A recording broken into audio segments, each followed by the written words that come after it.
Hello everyone and welcome back to Old Man Stories.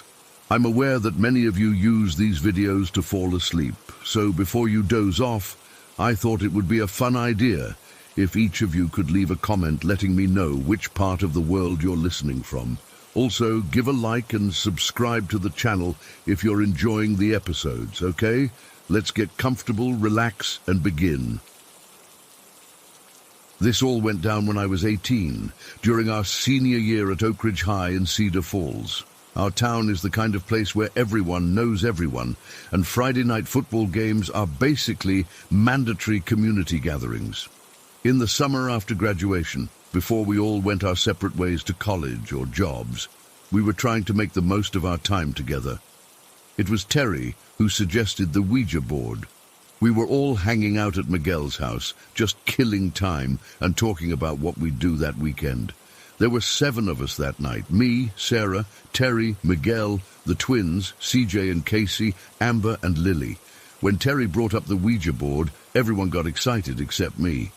"Come on, it'll be fun," Amber insisted, already on board with the idea. She was always up for anything that might give her a thrill. "We should go somewhere creepy to do it, though," Miguel added. "Not just sitting in my living room with my mum watching Real Housewives in the next room." That's when CJ mentioned the old Hutchinson barn.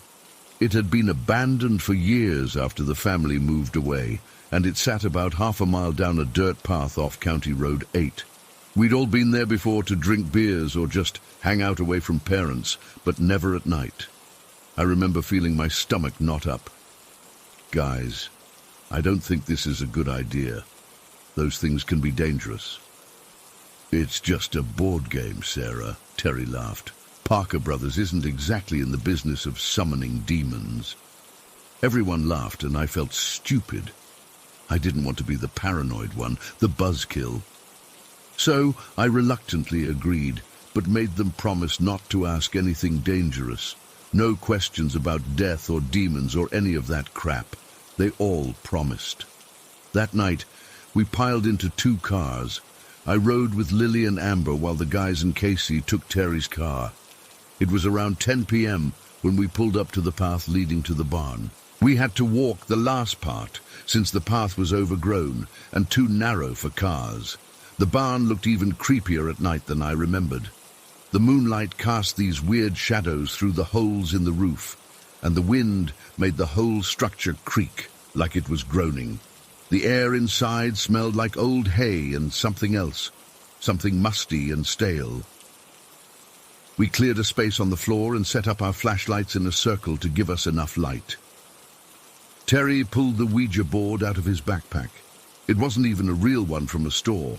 His older brother had made it for a Halloween party years ago. The board was just a piece of plywood with letters painted on it, and the planchette was cut from an old cutting board. Something about that homemade quality made it feel more authentic, which only added to my unease. "Everyone needs to take this seriously," Terry said as we sat in a circle. "If you mess around, it won't work." We all placed our fingertips lightly on the planchette. The wood felt cold against my skin, even though the August night was warm and humid. My palms were sweating, and I had to keep readjusting my fingers to make sure they didn't slip. Terry started with the basic questions. "Is anyone there?" Nothing happened. The planchette just sat there. "Are there any spirits who want to communicate with us?" Still nothing. We sat there for maybe 10 minutes asking basic questions. Part of me felt relieved that nothing was happening, but another part felt disappointed, like we'd gone through all this trouble for nothing. That's when Terry decided to up the ante. "Which one of us will die first?" I immediately pulled my hands back. "What the hell, Terry? You promised we wouldn't ask stuff like that." "Relax, Sarah, nothing's happening anyway," Casey said, rolling her eyes. "Yeah, come on, put your hands back," Miguel urged. "We all have to do it or it doesn't work." I didn't want to, but the peer pressure got to me. I reluctantly put my fingers back on the planchette, my heart pounding hard enough that I was sure everyone could hear it. The second my fingers touched the wooden pointer, it started to move. Not the gradual, hesitant movement you'd expect if someone was pushing it. This was immediate and deliberate, like it had been waiting for all of us to connect again. It slid straight to the letter C, paused for a second, then moved to J. CJ's face went pale. His sister Casey gasped and pulled her hands away, which made the planchette stop moving. "Very funny, assholes," CJ said, looking around the circle. "Who pushed it?" We all denied it. I know I didn't push it. And looking at everyone's shocked faces, I didn't think any of them did either. The temperature in the barn seemed to drop about 10 degrees in an instant. "Let's try again," Terry suggested, but his voice had lost its confidence. "No way," I said, standing up. "I told you this was a bad idea." CJ stood up too. "Sarah's right. I'm done with this crap." We packed up quickly, nobody saying much. The walk back to the cars felt much longer than it had on the way in. Every noise in the darkness made me jump. I kept feeling like something was watching us from the tree line. On the drive home, Lily, Amber, and I tried to rationalize what had happened. Maybe someone had subconsciously pushed it. Maybe it was just a weird coincidence. But deep down, I think we all felt the same thing. Something had been in that barn with us. We made a pact not to talk about it anymore. It was easier to pretend it never happened. And for a while, that worked. We graduated, went to college, started our lives. CJ and most of the others stayed local. I went to college about 2 hours away, but came home pretty regularly. 4 years passed. We'd all drifted apart somewhat, but still kept in touch through social media and when we were all home for holidays. None of us ever mentioned that night again, at least not to me. Then came the call that changed everything. It was my mom on the phone, her voice shaking. "Sarah, honey, there's been an accident. CJ Wilson was killed last night." My blood turned to ice. I couldn't speak. He was driving home from work on County Road 8, and his car went off the road. They think a tire blew out. His car rolled and... She didn't finish the sentence. She didn't need to. County Road 8, the same road that led to the Hutchinson barn. I drove home that day in a daze. The funeral was 3 days later. Everyone from our old group was there, all of us standing awkwardly, not knowing what to say to each other. Casey was destroyed, barely able to stand. She and CJ had been inseparable their whole lives. After the service, Terry found me. His eyes were red-rimmed, and he looked like he hadn't slept in days. "Can we talk?" he asked quietly. We walked away from the crowd, finding a bench under a tree in the cemetery.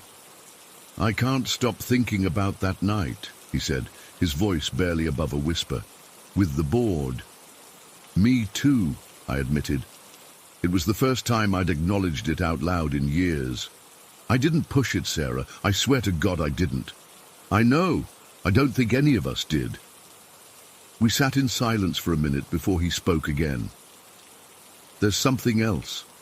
Something I heard from my cousin who works at the sheriff's department." I looked at him, not sure I wanted to hear whatever came next. The tire didn't just blow out. Someone had loosened the lug nuts on CJ's front wheel. They're investigating it as a possible homicide. I felt sick. Someone had killed CJ. Who would want to hurt him? He was one of the nicest guys I knew. "Maybe it wasn't that at all," I said, the words coming out before I could stop them. "Maybe it was whatever spoke to us that night." Terry stared at me. "You don't really believe that," but I could see in his eyes that he was thinking the same thing. Over the next few weeks, the investigation continued. They questioned all of CJ's friends and family, including our old group. They asked about enemies, about anyone who might have had a grudge against him. No one could think of anyone. CJ worked at his dad's auto shop, was engaged to his college girlfriend, and spent his free time fishing or playing video games. He was about as uncontroversial as a person could be. The police never found who loosened those lug nuts. The case is still open, technically, but it's gone cold. Most people in town have theories. A random act of violence, a case of mistaken identity, a psychopath passing through town. No one knows for sure, but our group knows something no one else does. We know that 4 years before CJ died, something told us he would be the first to go. And not just anyone, specifically him by his initials. I've gone over that night 1,000 times in my head. I've considered every rational explanation. Maybe one of us subconsciously pushed the planchette because we were all thinking about the question. Maybe it was a weird coincidence that it spelled CJ. There are only so many combinations of letters after all. But none of those explanations feel right.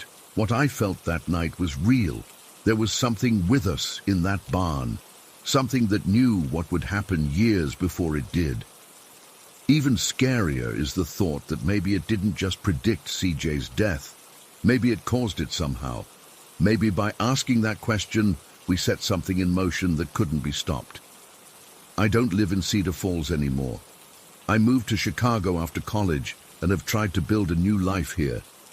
But I think about that night all the time. I think about CJ, about how his life ended on the same road that led to that barn. I think about who, or what, might have loosened those lug nuts.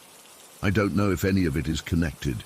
Maybe it's all just a horrible coincidence, but I do know one thing for certain. I will never touch a Ouija board again. Some questions are better left unasked, and some answers I never want to hear.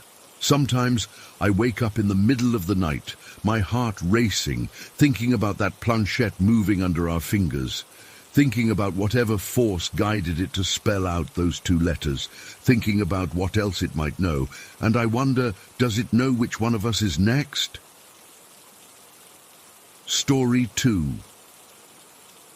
I've kept this story bottled up for years. I'm still not sure I should be sharing it now, but I need to get it off my chest.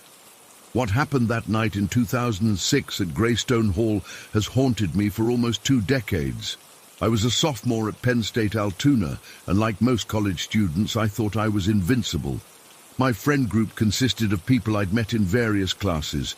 Erin from Psychology 101, Kyle and Julie from the campus newspaper, Audra from my dorm floor, and Sharon and Kesha from the campus LGBT Alliance. We were that weird mix of artsy, academically ambitious students who thought we knew everything about the world. It was mid-October, and everyone was in that Halloween mood. Campus was decorated with pumpkins and fake cobwebs, and people were telling ghost stories at parties. Kyle was obsessed with the paranormal and kept talking about Greystone Hall, the oldest building on campus. It had been built in the 1920s and was supposedly haunted by a professor who had committed suicide in one of the classrooms on the 3rd floor. The week before the incident, that's what I call it now, Kyle and Julie had gone to Greystone to work on a newspaper article about campus history. They'd gotten permission to visit the 3rd floor, where most classrooms weren't used anymore except for storage. Both of them came back really shaken up. It was like someone was watching us the whole time, Julie had said, her voice trembling. I kept feeling cold spots, and I swear I heard someone breathing behind me when no one was there. Kyle looked pale when he added, I got this crushing feeling in my chest, like someone was sitting on me. And then this horrible smell, like something rotting. We literally ran out of there. Of course, instead of taking this as a warning, we all thought it would be cool to investigate. Halloween was coming up. What better time to mess with the supernatural? God, we were so stupid. It was Kesha who suggested the Ouija board. My roommate has one of those glow-in-the-dark ones from Walmart. I can borrow it. So that became our brilliant plan. Sneak into Greystone Hall after hours on Friday night, find the supposedly haunted classroom, and use a Ouija board to contact whatever was there. I remember feeling both excited and nervous. I didn't really believe in ghosts, but still felt that tingle of what if. Friday came, and we met outside my apartment around 11 p.m. Kesha brought the Ouija board in her backpack, and Kyle had a small digital camera. This was before smartphones were good enough for low light. We also brought some candles, a flashlight, and, because we were idiots who'd seen too many horror movies, a bottle of holy water that Sharon had gotten from her Catholic grandmother. The campus was mostly empty. A few students were heading to or from parties, but no one paid attention to our group walking toward the academic buildings. Kyle knew that one of the side doors to Greystone had a broken lock. The maintenance staff knew about it, but repairs at our university moved at a glacial pace. Getting inside was easy, too easy looking back. The building was dark except for a few security lights in the hallways. It smelled like old books and floor polish. During the day, it was just another academic building. But at night, with only our flashlight beams cutting through the darkness, it felt wrong somehow. We climbed the stairs to the third floor. Each step we took made the old wooden staircase creak. The third floor was noticeably colder than the rest of the building, and I remember thinking it was probably just poor insulation in the old structure. I wish that had been the case.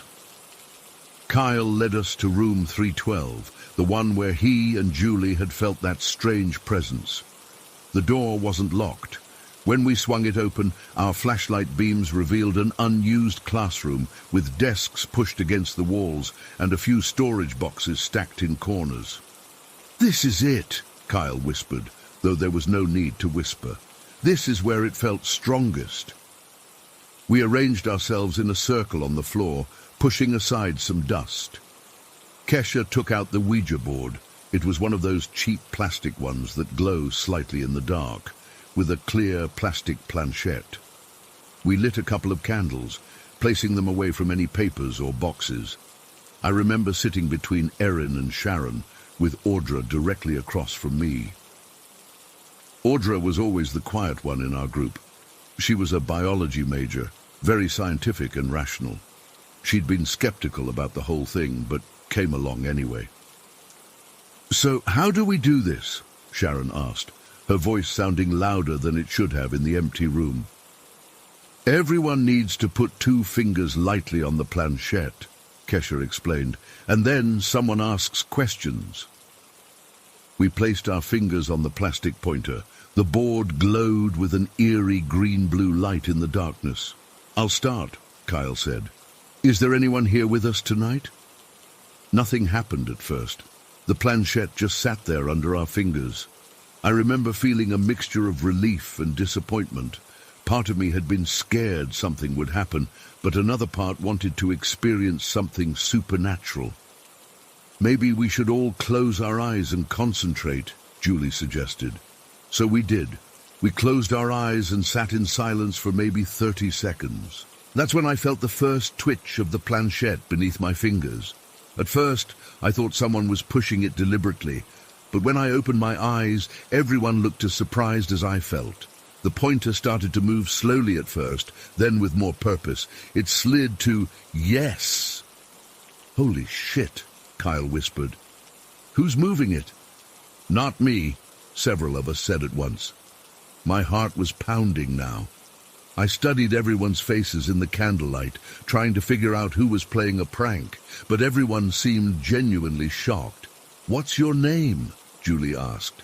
The planchette started moving again, faster this time. It went to the letters DONTWANTONE. "Don't want one?" Erin read aloud, confused. "What does that mean?" "Maybe it doesn't have a name," Kyle suggested, his voice tense with excitement. "Or it doesn't want to tell us." The room felt colder now.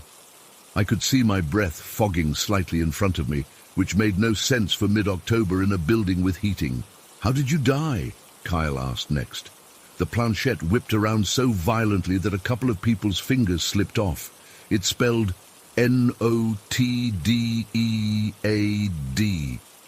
I felt sick to my stomach. The air in the room felt heavy, like it was pressing down on us. The candles flickered, even though there was no breeze.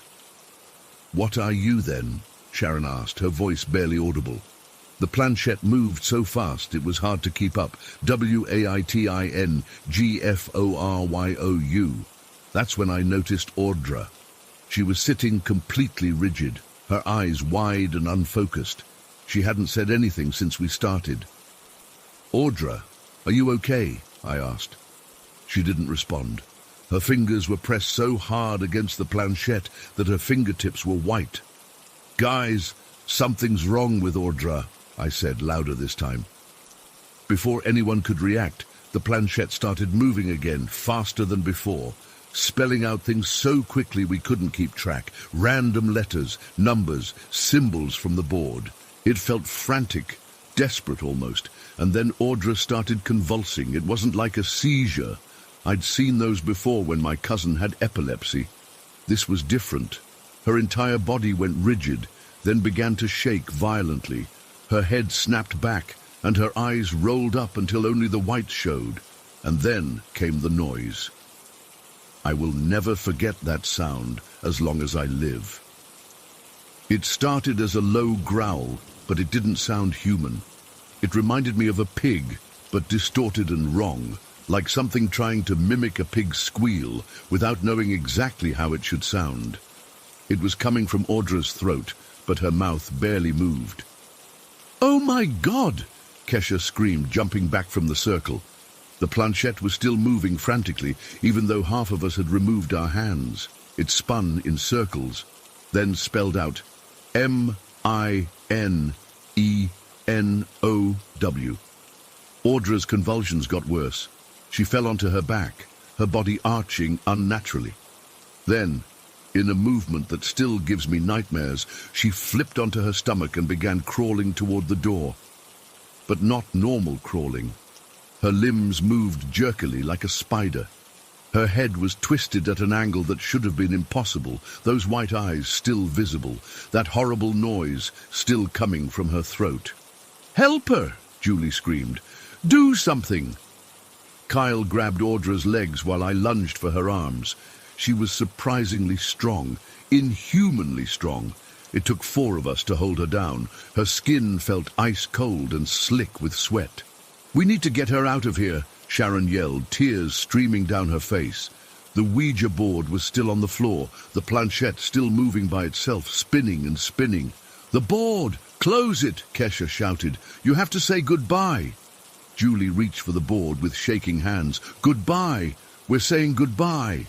The planchette suddenly stopped spinning and moved directly to no.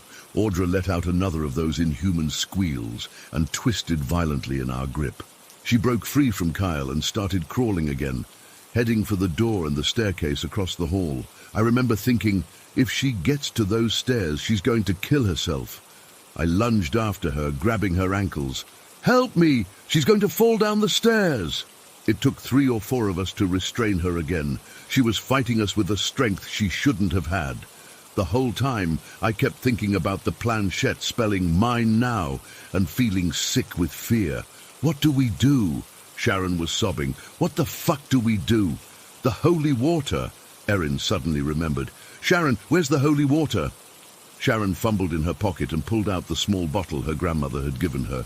I have no idea if it was actually blessed or just tap water, but at that point we were desperate.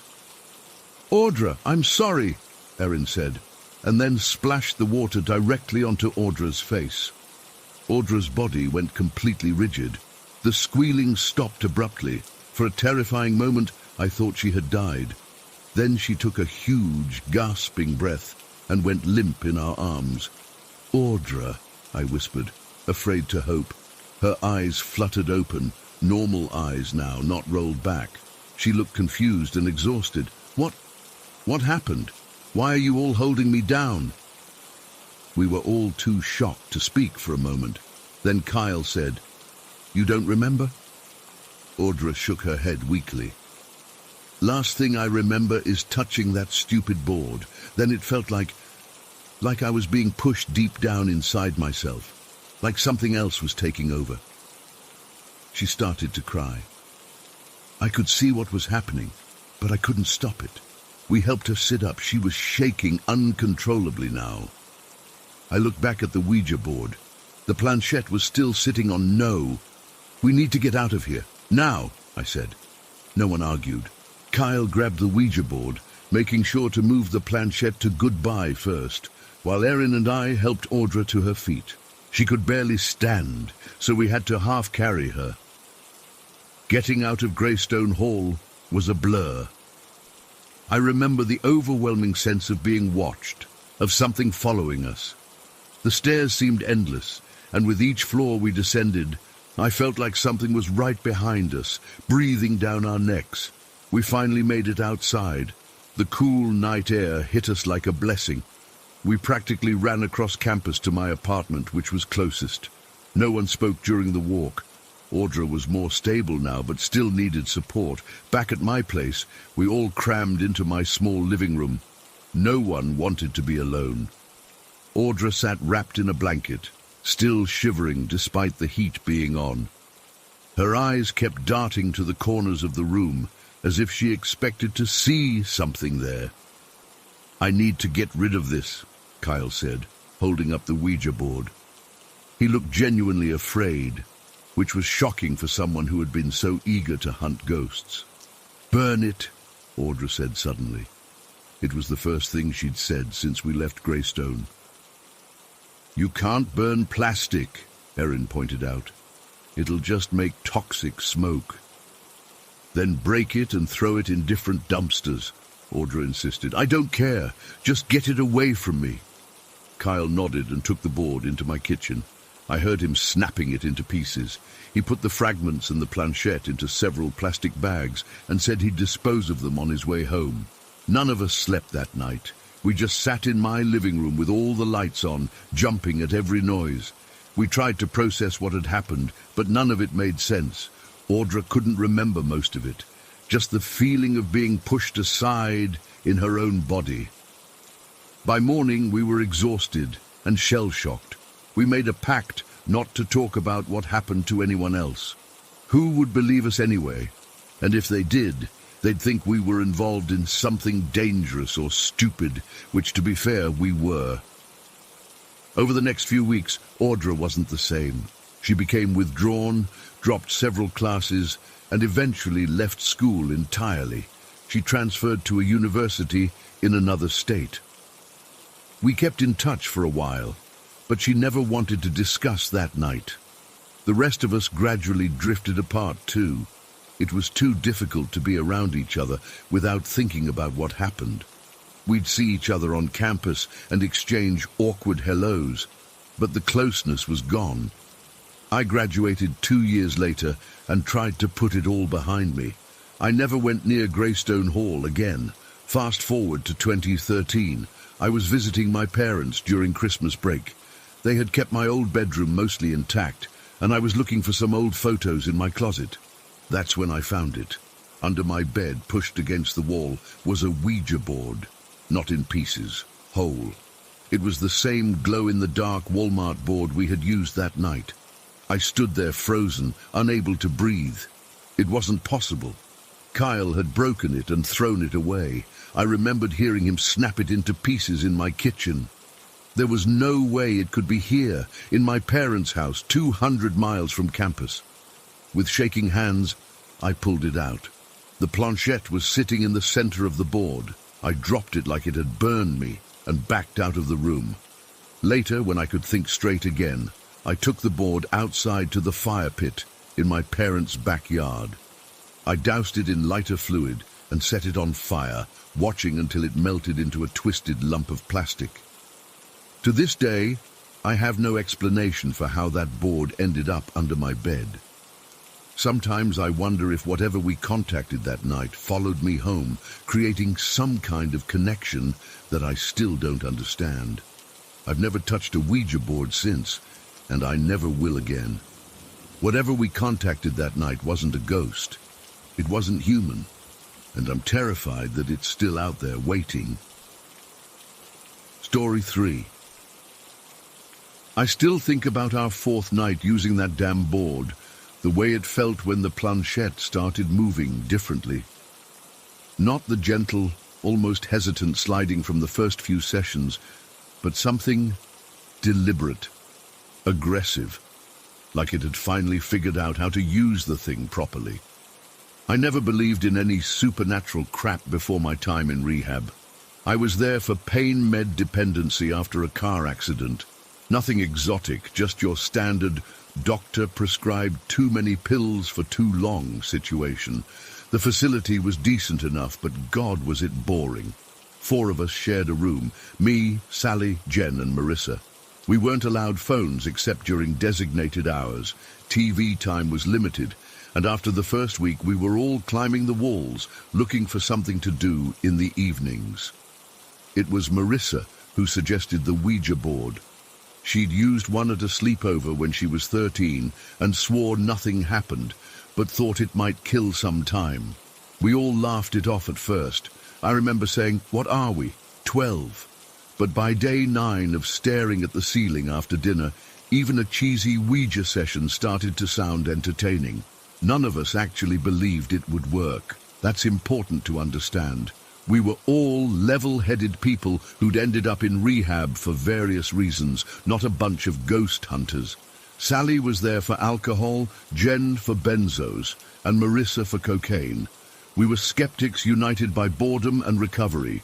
We made the board ourselves using a piece of cardboard from a discarded package in the rec room. Jen had the neatest handwriting, so she wrote out the alphabet, numbers 0 to 9, and yes and no at the top corners. For the planchette, we cut out another piece of cardboard in a rough triangle shape and used the cap from Sally's shampoo bottle as the viewfinder in the middle. Amateur hour, but what else were we gonna do? The first night, we sat on the floor between our beds after lights out, using Marissa's contraband flashlight. We all felt silly putting our fingers on this shampoo cap pointer. Nothing happened for maybe 15 minutes. We just sat there giggling occasionally, asking stupid questions like, "Is there anybody there? And will Marissa's counselor ever change that awful toupee?" Just as we were about to give up, the planchette moved. Not much, just a tiny shift toward no. Jen immediately accused Marissa of pushing it, and they bickered for a bit. We tried again, and again there was a slight movement. This time toward yes. We all swore we weren't moving it intentionally. By the second night, we'd established a routine. Lights out, wait for the night staff to finish rounds, then sit in a circle with the board. That second session, the planchette moved more confidently. When I say it moved, I don't mean it shot across the board like in horror movies. It was subtle, a slow, smooth glide that none of us could quite explain. We'd ask questions and get simple responses. Mostly nonsense, honestly. We asked who was communicating with us, and it spelled out friend, classic vague spirit board stuff. The third night is when things changed. The planchette started moving as soon as our fingers touched it. It circled the board once, then spelled out S-A-L-L-Y. Sally looked uncomfortable. "Very funny, guys," she said, but we all denied moving it. "Who are you?" I asked. The planchette moved slowly. S-I-S-T-E-R. Sally's face went completely white. I mean bloodless, like someone had pulled a plug and drained her. Her fingers trembled on the planchette. "What's your name?" she whispered. The pointer moved, F-L-O-R, and then stopped abruptly. Sally jerked her hands away from the board and started crying. Not just a few tears. These were body-shaking sobs that seemed to come from somewhere deep inside her. Marissa put an arm around her, while Jen and I exchanged confused looks. "Sally, what's wrong?" Jen asked. It took her several minutes to compose herself enough to speak. "My sister's name was Flora," she finally said. "She died when I was 14. She drowned at our family's lake house. None of us knew Sally had a sister, let alone one who had died. We hadn't known each other before rehab, and personal histories weren't exactly dinner conversation." The room felt suddenly cold. "There's no way you could have known that," Sally said, looking at each of us. "I've never told anyone here about her." We abandoned the session that night. Sally was too upset to continue, and honestly the rest of us were freaked out too. We agreed to put the board away, but by the next evening, a strange curiosity had taken hold of all of us. Even Sally wanted to try again. She said she needed to know if it was really her sister. That fourth night was when everything went to hell. We started as usual, fingers lightly resting on the planchette. It began moving immediately with more force than before. It spelled out Sally again, then Flora, the complete name this time. Sally was crying silently, tears tracking down her cheeks. "Flora, is that really you?" she asked. The planchette moved to "Yes." "I've missed you so much," Sally whispered. What came next made no sense. Xavier. That's my name. Xavier. Not Xavier. My parents added the Z because they thought it was unique. No one ever gets it right. "What about Xavier?" Sally asked, looking at me. The planchette kept moving. Father. A chill ran through me. My father was alive. He lived in Cincinnati, and I'd spoken to him on the phone just that morning during my designated call time. "My father's not dead," I said firmly, as if I needed to correct this, whatever it was. Coming. "Coming where?" Jen asked. "For." "For what?" Marissa prompted. Xavier.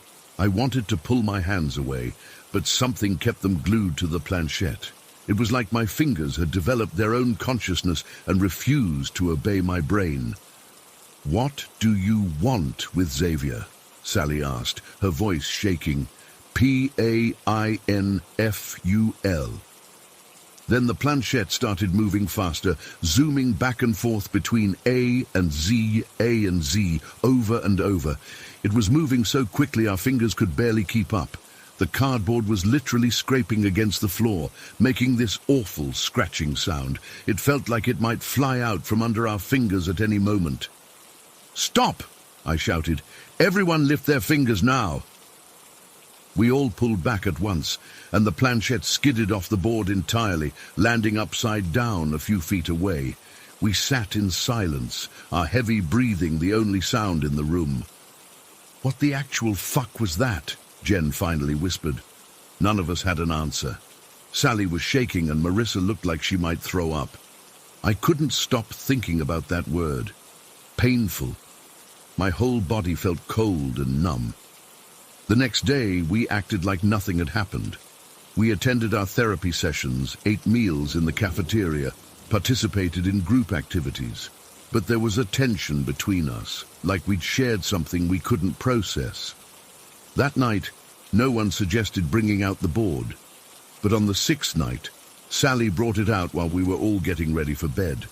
"I need to talk to Flora again," she said. Her eyes had this desperate look that I recognized from my own mirror reflections during the worst of my addiction. Need, pure need. "I don't think that's a good idea," I said, but Marissa and Jen were already sitting down. "Just for a few minutes," Jen said. "Then we'll put it away for good." I reluctantly joined them, my stomach churning with anxiety. This time the planchette moved immediately, without any of the usual "is anyone there" preliminaries. It spelled Xavier again. "What do you want?" I asked, my mouth dry. Painful. "You already said that," I said, trying to keep my voice steady. "What will be painful?" "Death, Sally gasped. Jen muttered, "Jesus Christ." I felt like I might pass out. "Are you threatening me?" I asked, anger suddenly cutting through my fear. The planchette started that frantic A to Z movement again, but this time it was more violent. It was pushing against our fingers so hard that it hurt. The cardboard was bending under the pressure. Then it started spelling something rapidly. Notfloraneverflora. Sally screamed and ripped her hands away. "Stop it! Stop it right now!" The pointer went wild, circling the board so fast our fingers could barely keep contact. It spelled fragments, pieces of words that made no sense. BLOOD, CUTFALLSOON. Then suddenly it went completely still. Not the kind of still that happens when everyone stops pushing. This was like it had been flash frozen. We couldn't move it at all. It was like trying to push a brick across cement. After about 10 seconds of this unnatural stillness, it abruptly shot straight off the board with such force that it flew across the room and hit the wall. The shampoo cap cracked in two. We didn't sleep that night. We sat on our beds, lights on, nobody speaking much. At dawn, I took the board and tore it into pieces, then flushed what I could down the toilet and stuffed the rest in the trash. During my therapy session that day, I considered telling my counselor what had happened, but I knew how it would sound. 4 addicts playing with a homemade Ouija board. She'd think it was just our imaginations, or maybe even that we'd found a way to get high. 2 days later, my father called the facility. He'd been in a car accident. Nothing fatal, but he'd broken both legs and fractured his pelvis. The nurses said I was hysterical when they told me that I kept repeating, "It knew, it fucking knew." They gave me something to calm me down. I don't remember much of that day. I started keeping a journal after that, documenting everything that had happened with the board. I wrote down every word it had spelled, every movement, every reaction. I don't know why. Maybe I thought if I put it on paper I could make sense of it. Sally avoided me for the rest of our time in rehab. When I tried to talk to her about what happened, she would make an excuse and walk away. The day before she was discharged, I cornered her in the rec room. "Was that really your sister's name?" I asked. "Flora?" She looked at me with these hollow eyes. "I made her up," she said flatly. "I don't have a sister. I never did." She left the next morning. I never saw her again. That was 6 months ago. I've been out of rehab for 4 months now. I'm clean, working again, trying to rebuild my life. But I can't stop thinking about those nights, about what happened in that room. 3 weeks ago, Marissa overdosed. I found out from a mutual friend we'd made in the program. 2 days after that, I got a text from an unknown number. It just said, "Jen fell down the stairs last night, in the hospital, critical condition. I've tried researching Ouija boards, reading about others' experiences, looking for some explanation that makes sense. Most of what I find is obviously fake, people making up ghost stories for internet points. But sometimes I come across an account that makes my blood run cold, that sounds too similar to what we experienced to be coincidence. I don't know what we contacted in that room. I don't know if it was ever Flora, or if something else was pretending to be her to gain our trust. I don't know why it fixated on me, or what painful was supposed to mean. All I know is that I wake up most nights around 3 a.m., my heart racing, convinced that something is in my room. I've started sleeping with the lights on. I've put distance between myself and my father, scared that whatever this is might use him to get to me somehow. Last night I woke up to find all my dresser drawers open, every single one. I know I closed them before going to bed. I absolutely know it. I don't believe in the supernatural. I don't believe in ghosts or demons or any of that. At least I didn't before. But I also can't explain what happened in that room. Why Sally lied about having a sister. Why the board knew my unusual name, or what's happening to the people I shared that experience with. I'm writing this partly as a warning, I guess. Don't mess with these things, even as a joke, even if you're bored out of your mind. Don't invite something in if you don't know how to make it leave. And partly I'm writing because I need to know if anyone else has experienced something similar. Something that followed them home. Something that's still watching, still waiting. Because I can feel it sometimes. Even now, as I'm typing this, a presence just over my shoulder, reading along with me, waiting for me to make a mistake. Story 4. I've been debating whether to post this for almost 2 years now. I'm still not sure if sharing what happened is the right thing to do, but I need to get this off my chest. Maybe someone out there has experienced something similar, or can make sense of what happened to us that night in Proctor Valley. Growing up in San Diego County, you hear all the local legends. The haunted hotel in downtown, the ghosts at the Whaley House, and of course Proctor Valley. It's this barren stretch of land between Otay and Jamul, mostly just dirt roads, some wildlife, and a whole lot of nothing. But the stories about that place have been circulating for decades. I was always the skeptical one in my friend group. Ghost stories, demons, paranormal stuff. I rolled my eyes at all of it. My friends Marcus, Melissa, Jared and Tori were way more into that stuff than I was. We'd been friends since high school, and now in our early 20s we still hung out regularly despite having our own lives and jobs. That summer, I was going through a phase where I wanted to prove or disprove the existence of the supernatural once and for all. I'd watch those ghost hunting shows and think, these people are such frauds. If I went out there, I'd do it properly. Looking back, my arrogance makes me sick. I borrowed my grandma's Ouija board. She'd had it since the 70s and barely touched it. It was just gathering dust in her attic. When I asked to borrow it, she got this strange look on her face and told me to be careful with it. I laughed it off. It's just a piece of wood with letters on it, right? For about 3 weeks, I researched how to properly use a Ouija board. I know how that sounds, but I was determined to do this right. I read about protecting yourself, setting intentions, closing sessions correctly. I bought white candles, salt and sage. I even printed out specific questions to ask and avoid. I wanted to be thorough, to be able to debunk everything when nothing happened. We planned our trip to Proctor Valley for a Friday night in late August. The moon was nearly full, which seemed perfect. I told my friends about my plan, and they were all in, though Melissa seemed hesitant. She'd always been the most spiritual one of us. "Are you sure about this?" she asked when I showed her the board. "These things aren't toys." "It's literally a board game, Mel," I replied. "Parker Brothers makes them." "Not that one," she said, pointing to my grandma's board. "That's an old one. It has history." I brushed her off. What did she know? We invited a few other people, friends of friends, so there were about 10 of us total. Everyone was excited about the adventure, the thrill of being scared.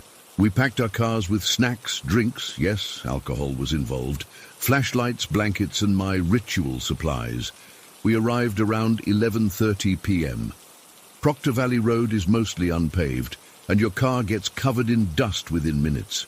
We drove until we found this massive oak tree that had always given me the creeps whenever we'd drive past it during the day. Something about its twisted branches reaching out like gnarled fingers.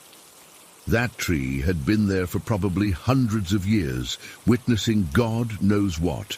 We parked about 50 yards from it and set up our little circle. Some people laid out blankets, others placed the snacks and drinks in the center. I arranged my candles in a circle large enough for all of us to sit around the board. The air was dry and surprisingly cold for August, and completely still, no breeze at all. As midnight approached, I gave everyone a little briefing about how to use the board. Keep a finger lightly on the planchette. Don't ask about death or how someone will die.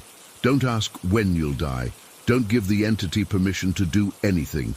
Always say goodbye. Never leave the planchette on the board unattended. "So who are we trying to contact?" Marcus asked, cracking open a beer.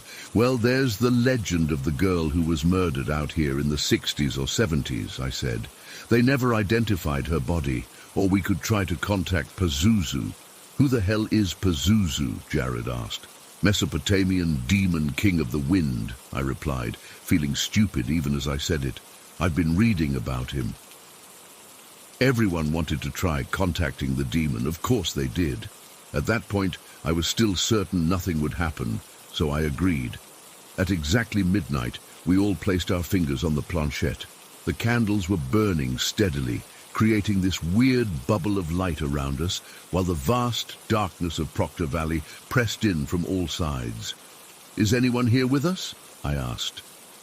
Nothing happened for about 30 seconds. Then something strange. Music started playing. It sounded like orchestral music, very faint, like it was coming from far away. We all looked around. "Who's playing music?" I asked. Everyone denied it. We checked our phones. Nobody was streaming anything. "It's probably just coming from one of the farms," Tori suggested, though we all knew there weren't any farms nearby that would be blasting classical music at midnight. The music continued, rising and falling in volume, but never getting loud enough for us to identify it clearly. It was unnerving, but we decided to continue. "We wish to speak with Pazuzu," I said. feeling a chill run up my spine despite my skepticism. The planchette didn't move at first.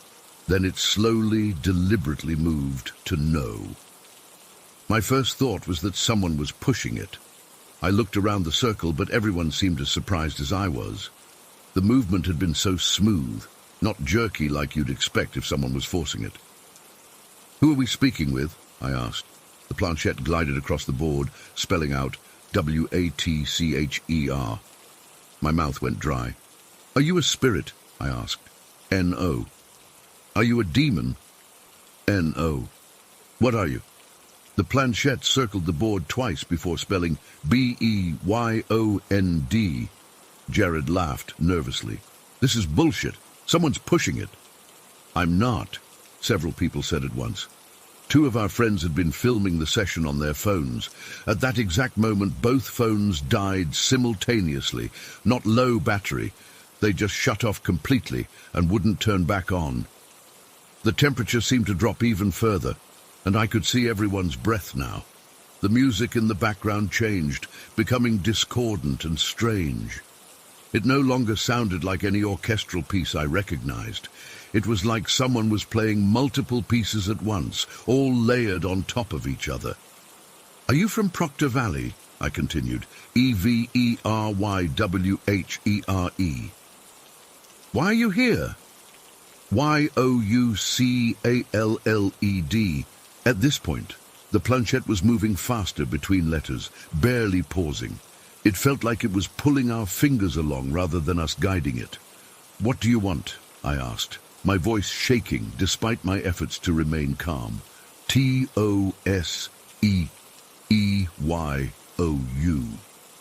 The candles flickered violently, though there was still no wind. The music grew louder, more chaotic. "I think we should stop," Melissa whispered, her face pale in the candlelight. I was about to agree when the planchette suddenly jerked toward the bottom of the board and began rapidly spelling SHEISCOMING. "Who is coming?" I asked. Before the planchette could move again, Melissa let out a blood-curdling scream and fell backward. She was pointing down the road, her entire body shaking uncontrollably. "She's there! She's there!" she screamed, her voice breaking with terror. We all turned to look where she was pointing. I didn't see anything at first, just the dark, dusty road stretching into blackness. But then I noticed something wrong with the darkness about 50 yards away. It was like a piece of the night had detached itself and was standing there watching us. Melissa was hyperventilating, tears streaming down her face. "Can't you see her? She's right there." I strained my eyes, and for a split second, I thought I saw something. A tall, thin figure, with hair that seemed to move independently of the non-existent wind. But it was so indistinct, so blended with the darkness that I couldn't be sure. "We need to go," Marcus said, grabbing Melissa's arm and pulling her up. "Now!" In our panic, we forgot the cardinal rule. We didn't say goodbye through the board. We just scattered, grabbing our things and running to the cars. I had the presence of mind to take the Ouija board with me, but left the candles burning on the ground. As we piled into the cars, Melissa was still sobbing uncontrollably. I ended up driving her car since she was in no condition to drive. On the way back, she kept checking the rear-view mirror and whimpering. When we got back to my place, we managed to calm Melissa down enough for her to tell us what she saw. Her description still gives me nightmares. She said the figure was female, with long, dark hair that moved in ways hair shouldn't move. Its limbs were too long, too thin, and it moved like it was glitching, like when a video game character's animation breaks. She said it never quite touched the ground as it walked. But the worst part, according to Melissa, wasn't what she saw, but what she felt. She described it as being hit with every emotion possible all at once, like your family dying while you win the lottery on your wedding day. Joy, terror, love, hate, peace, rage, all simultaneously and at maximum intensity. She said it was like her brain couldn't process the contradictions, and that's why she screamed. I let Melissa stay at my place that night. None of us wanted to be alone. She kept waking up screaming, saying, "She's getting closer." The next morning, she couldn't remember saying that, but remembered the nightmares. The weirdest part of all this? 6 days after our Proctor Valley trip, the Ouija board disappeared from my apartment, along with the candles I'd left in my car, the printouts of questions, and the books I'd been reading about the paranormal. They were all just gone. No sign of a break-in, nothing else missing, just everything related to that night. It's been almost 2 years since that night. Melissa isn't the same person anymore. She's in therapy now, dealing with what her doctor calls acute anxiety disorder. She refuses to go out after dark. She says she sometimes sees that figure in her peripheral vision, and it's getting closer. The rest of us have tried to move on, but none of us will go back to Proctor Valley. We don't talk about that night much, but when we do, we always end up arguing about what actually happened. Marcus thinks it was mass hysteria. Jared blames the alcohol. Tori thinks we accidentally opened something we shouldn't have. Me, I don't know what to believe anymore. All I know is that my grandma asked for her Ouija board back, and I had to lie and tell her I lost it. The look in her eyes told me she knew I was lying, and that she knew exactly what had happened to it. I still hear that strange orchestral music sometimes, usually when I'm alone at night. It's faint, distant, but unmistakable. I never tell anyone when it happens. I'm afraid they'll think I'm ending up like Melissa. Whatever we encountered that night in Proctor Valley, I don't think it was Pazuzu or the ghost of some murdered girl.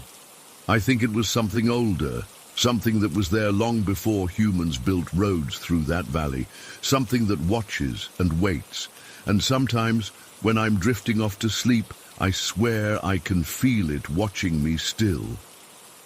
Story 5. I still remember exactly how it went down. It was late April of our senior year, and we were all getting that restless feeling you get when high school is almost over. Me, Jake, Megan, and Carly had been friends since freshman year, and we were trying to pack in as many memories as possible before graduation split us up. I guess that's why we did something so stupid. It was Jake's idea. It usually was. He'd been watching these paranormal shows and got obsessed with the idea of using a Ouija board in a proper setting. When he first suggested going to Oakwood Cemetery, I laughed it off. But then Megan got excited about it too. She'd just gotten her license and her parents' car, and suddenly it seemed like this wild adventure we should have. I remember texting back and forth for days planning it. We picked a Friday night when the cemetery closed at 8 p.m., but it would still be dark enough to feel creepy. Jake ordered this wooden Ouija board off Amazon, not one of those cardboard Hasbro ones. He said it would work better. Looking back, I wish he'd just gotten the stupid toy version. The day started normal enough. We all went to school, sat through classes, and kept giving each other these knowing looks. At lunch, we finalized the details. We'd meet at my house at 9:30, since my parents were out of town visiting my sister at college.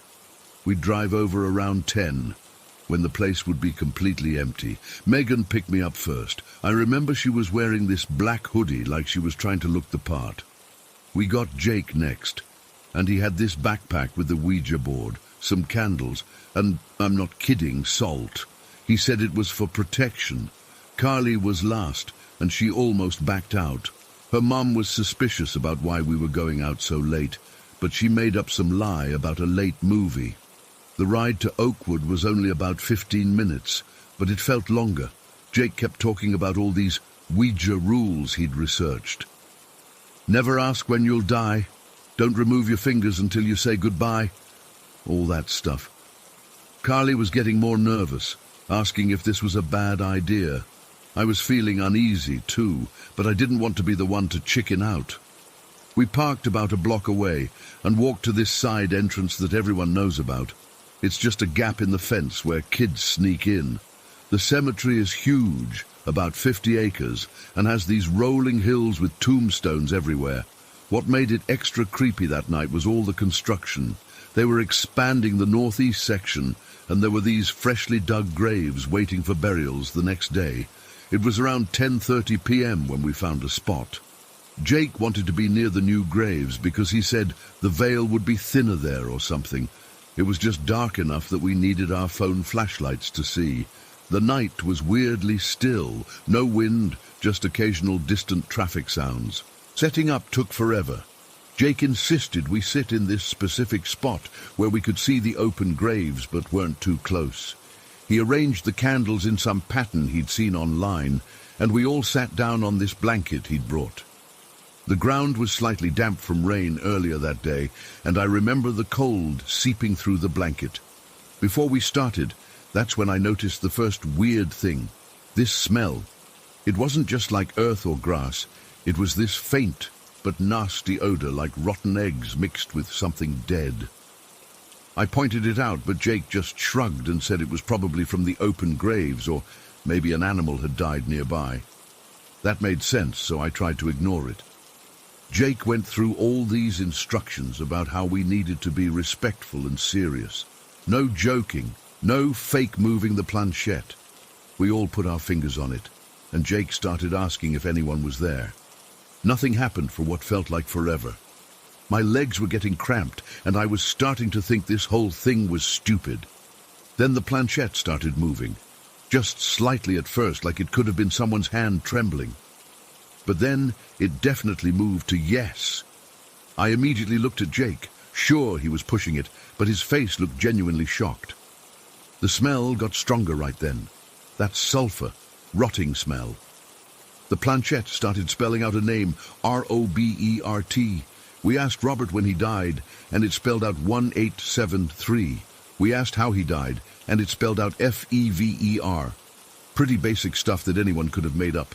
The whole time, I was watching everyone's hands, trying to catch someone pushing it, but I couldn't tell. Then Carly asked, "Are you alone?" And the planchette shot to no so fast that Megan gasped. When we asked who else was there, it spelled out something that didn't make sense, just a jumble of letters. That's when the candles flickered all at once, even though there was no breeze. The smell was becoming overwhelming. It wasn't just rotten eggs anymore. It was like something had crawled into my nose and died. I started breathing through my mouth. Megan was gagging a little. Jake asked, "Do you want to tell us something?" And the planchette circled the board twice before spelling out Leave, then immediately after Mine. Carly wanted to stop, but Jake insisted we needed to say goodbye properly or it would be worse. As we were about to do that, we heard this crack from somewhere in the cemetery, just a sharp snap, like a branch breaking. We all froze.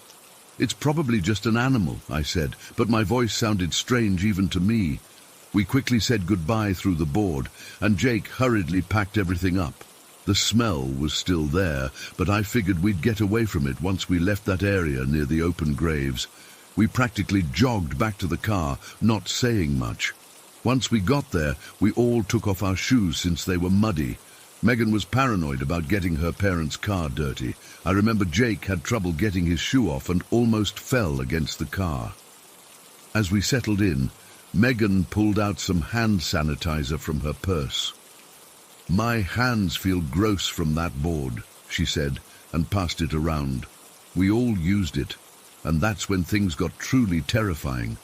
As soon as I rubbed the sanitizer on my hands, I smelled it again.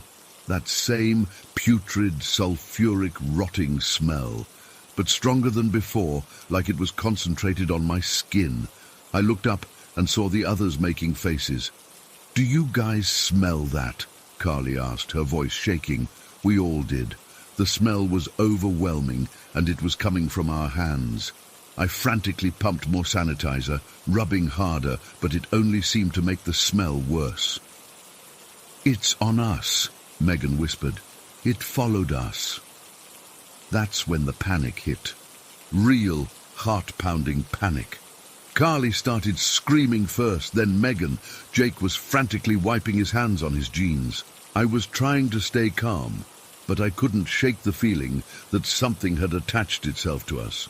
The smell was so strong I could taste it in the back of my throat. Megan fumbled with her keys, dropping them twice before managing to start the car. We were all still freaking out, yelling over each other. Jake was saying we needed to go back and close the session properly, but there was no way any of us was getting out of that car. Megan sped away so fast the tires screeched.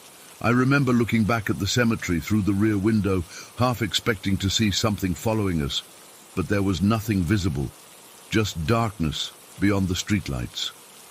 The whole ride back, we kept checking our hands, smelling them, trying more sanitizer, even water from some bottles we had. Nothing worked. The smell clung to us like it was coming from inside our skin. By the time we got to my house, we'd calmed down enough to stop screaming, but we were all still shaken. We went inside and took turns scrubbing our hands with soap in the kitchen sink. The smell finally started to fade after about the third washing, but I could still detect it faintly. We sat in my living room, lights all turned on, nobody wanting to go home yet. Jake kept checking his phone, looking up explanations for what happened. Carly was on the verge of tears. Megan just kept smelling her hands and then re-washing them. It must have been something in the cemetery, I tried to rationalize. Maybe some kind of chemical in the new grave sites, or a dead animal we didn't see. But we all knew that didn't explain how the smell had suddenly intensified when we were in the car, far away from the cemetery, or how it had specifically clung to our hands, the same hands that had touched the Ouija board. Around 1 a.m. we decided we needed to sleep. Nobody wanted to be alone, so we all crashed at my place. I got everyone blankets and pillows for the living room floor. None of us wanted to be in separate rooms. I don't think any of us really slept. I kept waking up thinking I could smell it again, faintly, like it was drifting in and out. Once I woke up to see Jake sitting up, just staring at his hands in the dim light from the TV we'd left on. The next morning, the smell was completely gone. In the daylight, we started joking about how we'd all freaked out, trying to downplay how scared we'd been. Jake even suggested we might have had some kind of mass hysteria moment. But here's the thing that still gets me 7 years later. About a week after that night, I was alone in my room studying for finals. My hands were completely clean. I hadn't even been outside that day. Suddenly that smell was there again. Just for a few seconds, but unmistakable, that same rotting, sulfuric stench coming from my hands. It's happened a few more times over the years. Never when I'm with the others from that night, always when I'm alone. Just a brief whiff of that distinctive odor, and then it's gone. I've tried to find scientific explanations. Maybe it's some kind of olfactory hallucination triggered by stress. Maybe there really was some chemical at the cemetery that periodically resurfaces from deep in my skin. But I know what the others would say, that whatever was in that cemetery that night marked us somehow, left its signature on us, a reminder that it's still there and it knows where to find us. We never used a Ouija board again. Jake threw his in a dumpster the next day. We don't talk about that night much, even though we've all stayed friends. But sometimes, when we're together, I catch one of them subtly smelling their hands, and I know they're checking, just like I still do.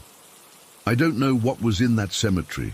I don't know if we really contacted something or if it was all in our heads, but I do know that smell was real, and sometimes it still finds me. Story 6. Idi Atul.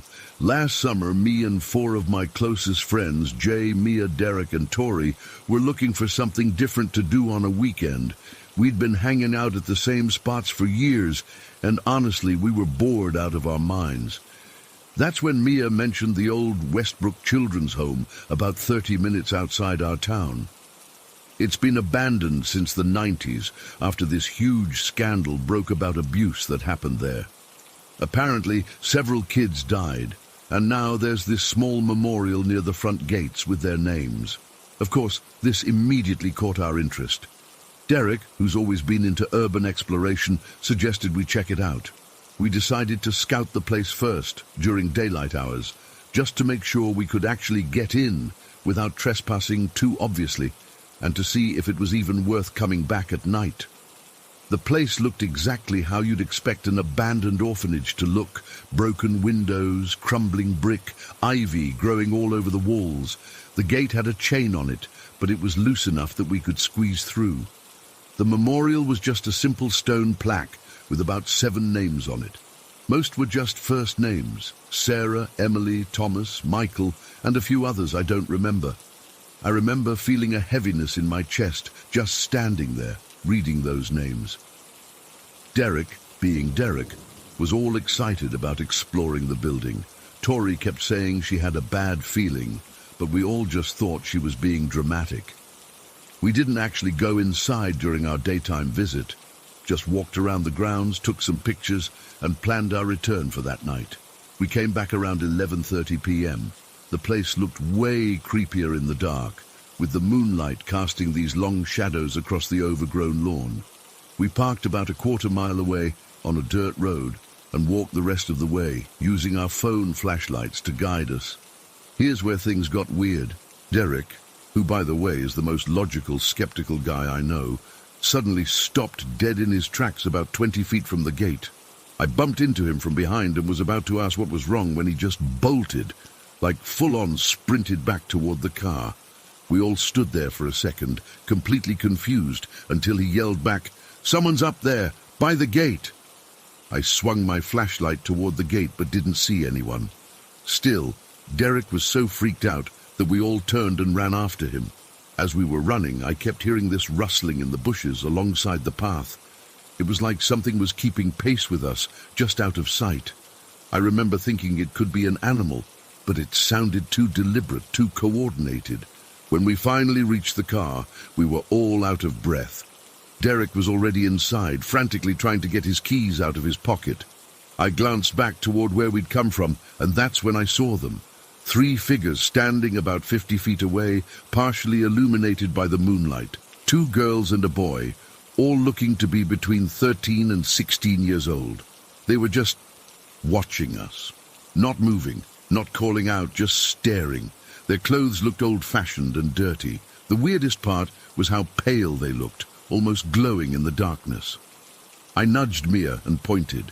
She saw them too and practically shoved me into the car. As we drove away, I kept looking out the back window. The 3 figures just stood there until we turned onto the main road and they disappeared from view. Now, I should mention something about myself. I've always been sensitive to, I don't know what to call it, paranormal stuff. I know how that sounds, but my whole family is like this. My grandmother could supposedly communicate with spirits, and my mom always knows when something bad is about to happen. Growing up, I'd sometimes see things others couldn't, or get intense feelings in certain places. I usually keep this to myself because, well, people think you're crazy. Anyway, instead of going home, we decided to visit this place locals call the Witch's Grave. It's just this old tombstone in a small cemetery outside town. Legend has it, some woman accused of witchcraft was buried there in the 1800s. Teenagers go there all the time to freak themselves out. I thought it was a bad idea after what happened at the orphanage, but everyone else wanted to shake off the weird experience. The moment we pulled up to the cemetery, my head started pounding. Not like a normal headache. This felt like something was pushing against my skull from the inside. I told the others I wasn't feeling well and would wait in the car. Jay decided to stay with me while the others went to the grave. I remember laying my head back against the seat, trying to ease the pain. Then, nothing. A complete blank. According to Jay, I just stared out the window for about 10 minutes, not responding when he talked to me. Then I started laughing quietly. He said it didn't even sound like my laugh. It was higher pitched, almost like a child's. Jay got freaked out and decided to join the others at the grave. Apparently, they'd made a makeshift Ouija board using a paper they found in the car and were trying to communicate with the witch. While he was gone, weird stuff started happening with the car. The radio turned on by itself and started flipping through stations, stopping occasionally on static or fragments of songs. The headlights flashed on and off a few times. I don't remember any of this, just what they told me later. When Jay came back, something was off about him. He got into the driver's seat, it was his car, but just sat there staring at me in the rearview mirror with this strange grin on his face. Not his normal smile. His eyes were too wide, and the smile never wavered. It was like he was wearing a mask of his own face. I still don't remember this part, but Mia said I stared right back at him with the same expression. The others returned from the grave about 10 minutes later. They got into the car, and nobody said anything about Jay's weird behavior at first. We started driving home, and that's when everyone noticed something was seriously wrong. Mia said my eyes kept darting around the car, looking at each person in turn, but never focusing on anyone for more than a second. When Tori asked if I was okay, I reportedly answered, "We are enjoying this vessel. It has been so long since we've been warm." My voice was apparently flat and formal, not at all how I normally speak. Meanwhile, Jay was driving erratically, speeding up and slowing down without reason. Derek asked him what was wrong, and Jay supposedly replied, "Nothing is wrong. Everything is as it should be. We are going where we need to go." Again, super formal and weird. Derek, always the rational one, suggested that maybe something had attached to us at the orphanage or the grave, and that we should go to his house to burn some sage. His mom is into that kind of stuff. That's when both Jay and I apparently freaked out. I grabbed Derek's arm hard enough to leave bruises and screamed, "No! No sage! I don't want to leave! I don't want to go back to the cold!" Jay pulled the car over suddenly and turned around in his seat, still wearing that frozen smile, and said very slowly, "We will not be separated again. We have waited too long." According to Mia and the others, they managed to calm us down enough for Jay to keep driving. Instead of going to Derek's house for the sage, they decided to go straight to Tori's house, which was closest. Her parents were out of town, so we had the place to ourselves. Once we got there, Jay and I apparently refused to get out of the car. Derek and Tori had to physically pull us out. I struggled the whole time, scratching at Derek's arms and face. They managed to get us into the house, and that's when Tori remembered her mom kept some dried sage in the kitchen for cooking. When she brought it out, I apparently went absolutely ballistic. I ran to the back door and was trying to open it when Derek grabbed me. I was screaming that I needed to get to the river behind Tori's house. "The water will protect us. They can't follow us into the water," I kept saying. At one point, I broke free and actually made it outside, running toward the river. Derek caught up with me just as I was about to jump in. They dragged me back to the house while I fought them the whole way. Tori had started burning the sage, and Jay was having a similar reaction. Curled up in a corner, hands over his ears, rocking back and forth and muttering something they couldn't understand. They forced both of us to sit in the living room while Tori walked around us with the burning sage. Mia said I kept switching between begging them to stop and threatening them in that same formal voice. "You will regret this interference. We have claimed these vessels," I apparently said at one point. After about 10 minutes of this, I suddenly went limp and passed out. Jay did the same thing about a minute later. When I came to, I was lying on Tori's couch with everyone standing over me, looking terrified. I had no memory of anything that had happened since the cemetery. My throat was raw from screaming, my head was pounding, and I felt like I'd run a marathon. Jay woke up shortly after, equally confused and exhausted. When they explained what had happened, neither of us believed it at first. It sounded too crazy, too much like a horror movie.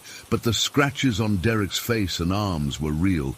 The bruises on my wrists from where they'd held me down were real. We all crashed at Tori's house that night, nobody wanting to be alone. The next day was hell. I woke up with the worst headache of my life, like someone was drilling into my skull. I felt ice cold, despite it being summer and Tori's house being warm. My nose started bleeding randomly, and I threw up twice without any nausea leading up to it. But the worst part was when I got home later that day. Things in my room weren't where I'd left them. My photos were turned face down. My closet door, which I always keep closed, was wide open. That night, I woke up at exactly 3:17 a.m. to the sound of children laughing somewhere in my house. My parents didn't hear anything. It's been 4 months since that night, and things have never quite gone back to normal. Jay and I don't talk about what happened, but I know he experiences the same things I do. Sudden cold spots, the feeling of being watched, objects moving when we're not looking. My sensitivity has gotten worse. I can walk into a room and immediately know if something else is there with me. I've started carrying a piece of obsidian in my pocket at all times. My grandmother always said it offers protection. The other day, I found myself absent-mindedly drawing the same 3 figures we saw that night, 2 girls and a boy, over and over in my notebook during class. I don't even remember doing it. My friends and I don't go exploring anymore. Derek got rid of all his urban exploration gear. We don't talk about that night, but sometimes I catch them looking at me differently, like they're checking to make sure it's really me behind my eyes. I still don't know what happened to us. Was it mass hysteria, some kind of shared psychotic episode, or did something from that orphanage follow us home? Whatever it was, I know it's still with me. Sometimes when I'm alone in my room at night, I catch myself smiling at my reflection without meaning to. And sometimes, just for a second, I swear the face smiling back isn't quite mine. Story 7. We were so excited about the flat when we first got it.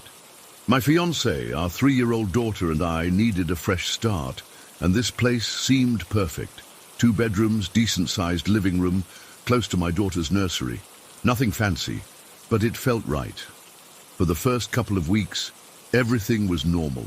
Just the usual chaos of unpacking and settling in. Then little things started happening. Nothing major at first, just stuff disappearing and reappearing in weird places. Like I'd put my keys on the counter and they'd show up in the bathroom. Or my fiancé's favorite mug would vanish for days, then suddenly be right back in the cupboard where it belonged. We laughed it off. New house gremlins, we called them. The energy in the place actually felt positive at first. Warm, almost welcoming. I remember telling my mum that the flat had good vibes when she came to visit that first month. She agreed, said it felt lived in a good way. I've had this Ouija board for years.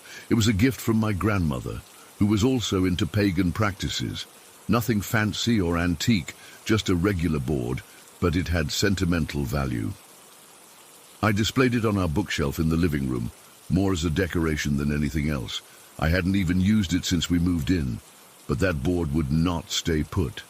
I'd place it carefully on the shelf, and the next morning it would be on the floor. No windows open, no drafts, nothing to explain why it kept falling. After the 3rd or 4th time, it started to feel deliberate. I even tried wedging it between some heavy books, but somehow it would still end up on the floor. Not damaged, just moved.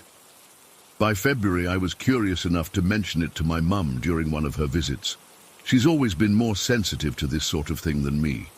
When I told her about the board and the disappearing objects, she suggested we try to communicate, just to see if there was actually something there.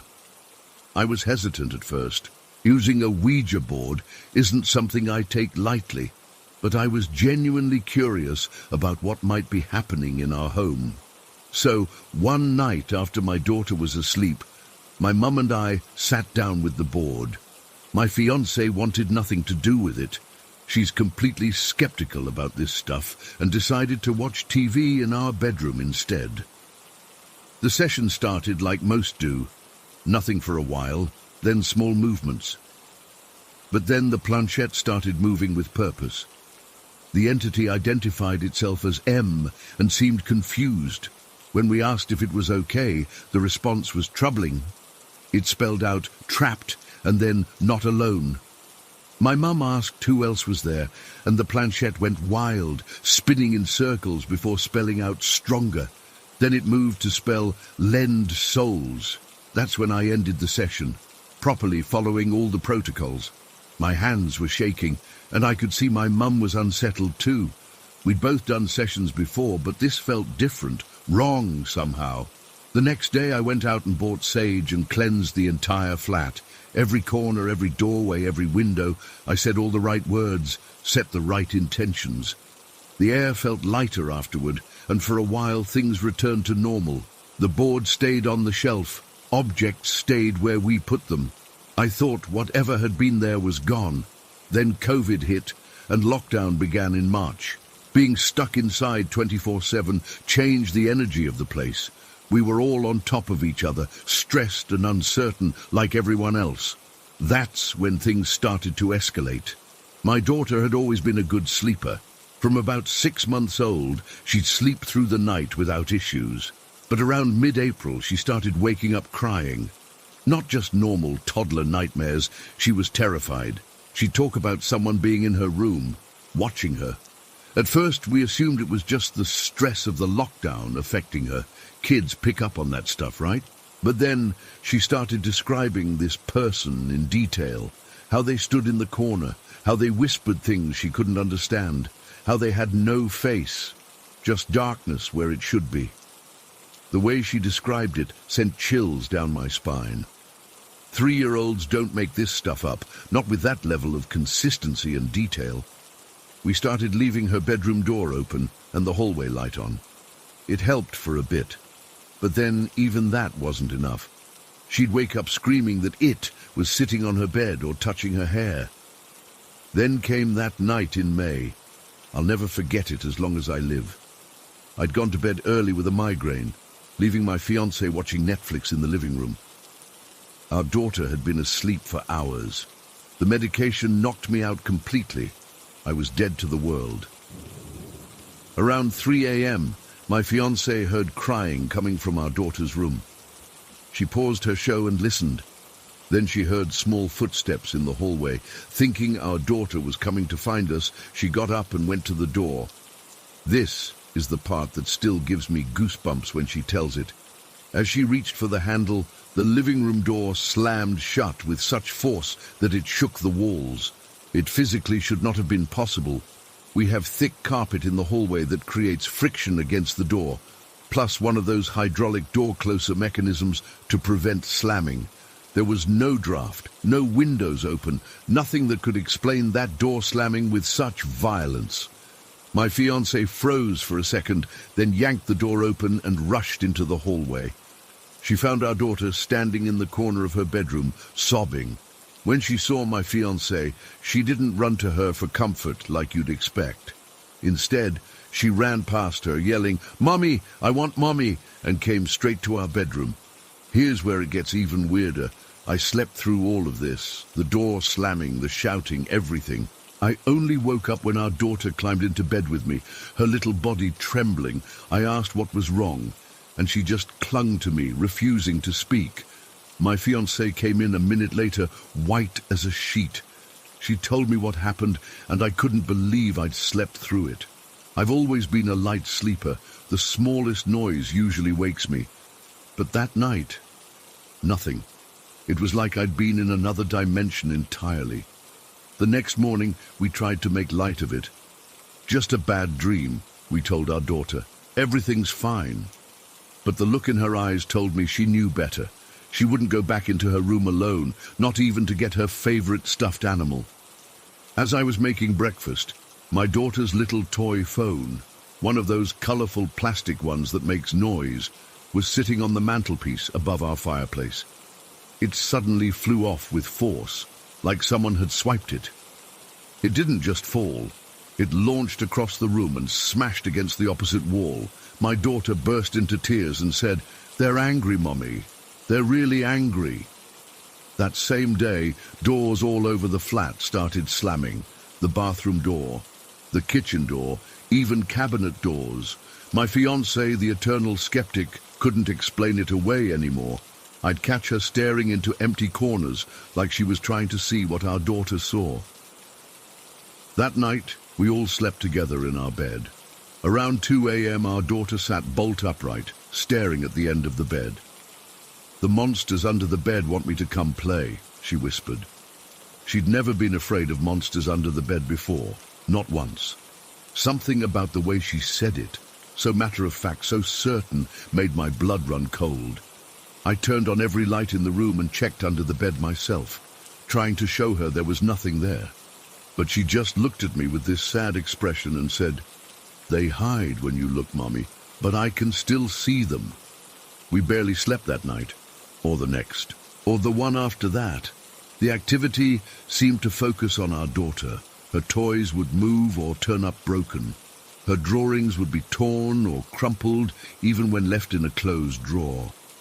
The TV would turn to static when she was watching it. What scared me the most was how it seemed to be escalating. Whatever was in our flat was getting stronger, more confident, and it was fixated on my little girl. I cleansed the flat again, more thoroughly this time. Sage, salt, protective symbols, prayers, everything I could think of. I even reached out to other pagans online for advice, trying everything they suggested. Some of it seemed to help temporarily, but the activity always returned, usually worse than before. One night, after a particularly bad episode where all the books from our daughter's bookshelf ended up scattered across her room while we were eating dinner, my fiancé finally said what we'd both been thinking. "It's targeting her. Whatever this is, it wants her attention, or worse." That was the breaking point for me. I could handle the weird noises, the moving objects, even the door slamming. But something showing interest in my child, that was a line I wasn't allowing anything to cross. I remember standing in the middle of our living room that night, after my fiancé and daughter had finally fallen asleep. I spoke out loud to whatever was there. No fancy rituals, no special words, just raw, maternal fury. "You need to leave," I said into the empty room. "This is our home. She is my child. You have no right to her. You have no place here. Get out and don't come back." The air felt electric.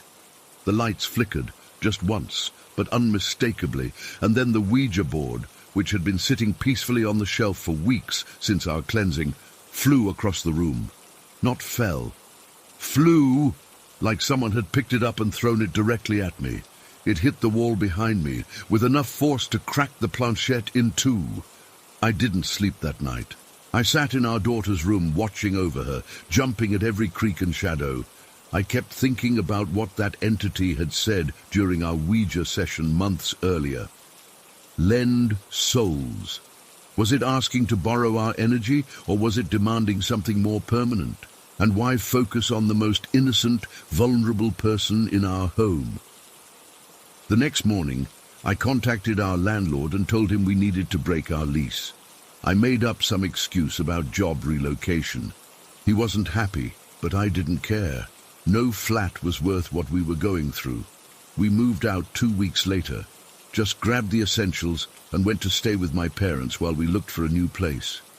I left the Ouija board behind, deliberately breaking the cardinal rule of never abandoning a board. At that point, I just wanted to sever any connection to whatever had attached itself to us. The weirdest thing? The day we moved out, as we were doing our final walkthrough, my daughter stopped in the middle of her empty bedroom and waved at the corner. "Bye-bye," she said cheerfully. "I can't play with you anymore."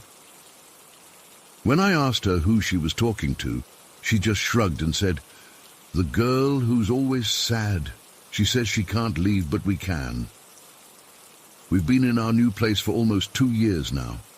No strange occurrences, no unexplained noises. Our daughter never mentions the girl or the monsters anymore. She sleeps peacefully through the night, but sometimes, when I'm half asleep, I swear I can hear a door slam somewhere in our apartment. And every now and then, I'll find something small and insignificant moved from where I left it. I try to tell myself it's nothing, just normal forgetfulness, just the building settling, just my imagination working overtime because of what we experienced. But part of me wonders if something followed us after all. Something that's just biding its time, waiting for the right moment to make itself known again. And when I think about that, I can't help but check on my daughter one extra time before bed, just to make sure there's nothing watching her from the corners of her room. Story 8. I've been putting this off for years because just thinking about it makes my skin crawl. But I need to get it out there. Maybe someone can make sense of what happened to us, because I sure as hell can't. It was 2016, and my best friend Mackenzie had moved into this house about 6 months earlier. Nothing fancy, just your typical suburban home with a nice backyard that backed up to a small lake. We were both 19 at the time, in that weird phase between high school and figuring out what the hell to do with our lives. One night, about a month before everything went to shit, we were bored and found an old Ouija board in her basement. Yeah, I know what you're thinking. Stupid teenagers messing with things they shouldn't. Trust me, I'd give anything to go back and throw that thing in a fire. We used it a few times, asking dumb questions like, will I get a boyfriend? And should I go to college? Nothing happened that seemed weird at the time. The pointer moved around, but you know how it is. You're never sure if the other person is pushing it. We laughed it off, packed it away, and honestly forgot about it. But Friday, October 5th, that's when everything changed. It was getting dark outside, maybe 6:30 or 7 p.m., and we were in Mackenzie's backyard taking Polaroid pictures. Remember those instant cameras that came back in style? We were obsessed with them. We'd been taking photos of each other, the sunset over the lake, just goofing around. I was checking one of the pictures, waiting for it to develop, when suddenly Mackenzie let out this gasp. When I looked up, she was staring toward the bushes that lined her yard, her face completely drained of color. "What?" I asked, but she didn't answer. Instead, she just bolted down the dock stairs toward the lake. I ran after her, completely confused, and when I caught up, she was breathing hard, looking back at where we'd been standing. "Did you see that?" she whispered, her voice shaking.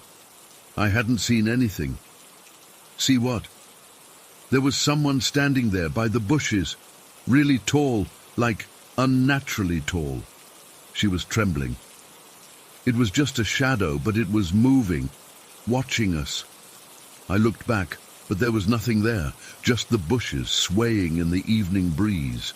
"Maybe it was just shadows from the trees," I suggested, but even I didn't believe that. The fear in her eyes was too real. We went back inside, locking the door behind us. I stayed over that night, and we convinced ourselves it was probably just some weird shadow trick from the setting sun. People see things all the time, right? The next day, Mackenzie's cousin Jess came over. We told her what happened, and she thought it would be fun to investigate. God, we were stupid. We went around the house with our phones, taking pictures and videos, looking for anything unusual. Nothing at first. Then the weird shit with our phones started. Mine died first, 30% battery, and it just shut off. Wouldn't turn back on no matter what I did. Then Jess's phone started acting up. She couldn't unlock it because it kept saying her password was wrong, even though she knew she was typing it correctly. But the thing that still makes my stomach drop was what happened with Mackenzie's phone. She'd set it down on the kitchen counter while we were talking, and all three of us watched as the screen lit up on its own. Siri activated without anyone touching it or saying, "Hey Siri."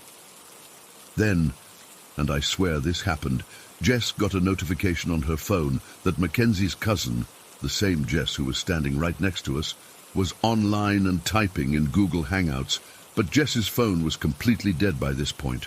It was sitting on the table, black screen, wouldn't turn on. We were freaked out, but trying to be brave, making jokes about it. Mackenzie even said, "Is that you, Tabitha?"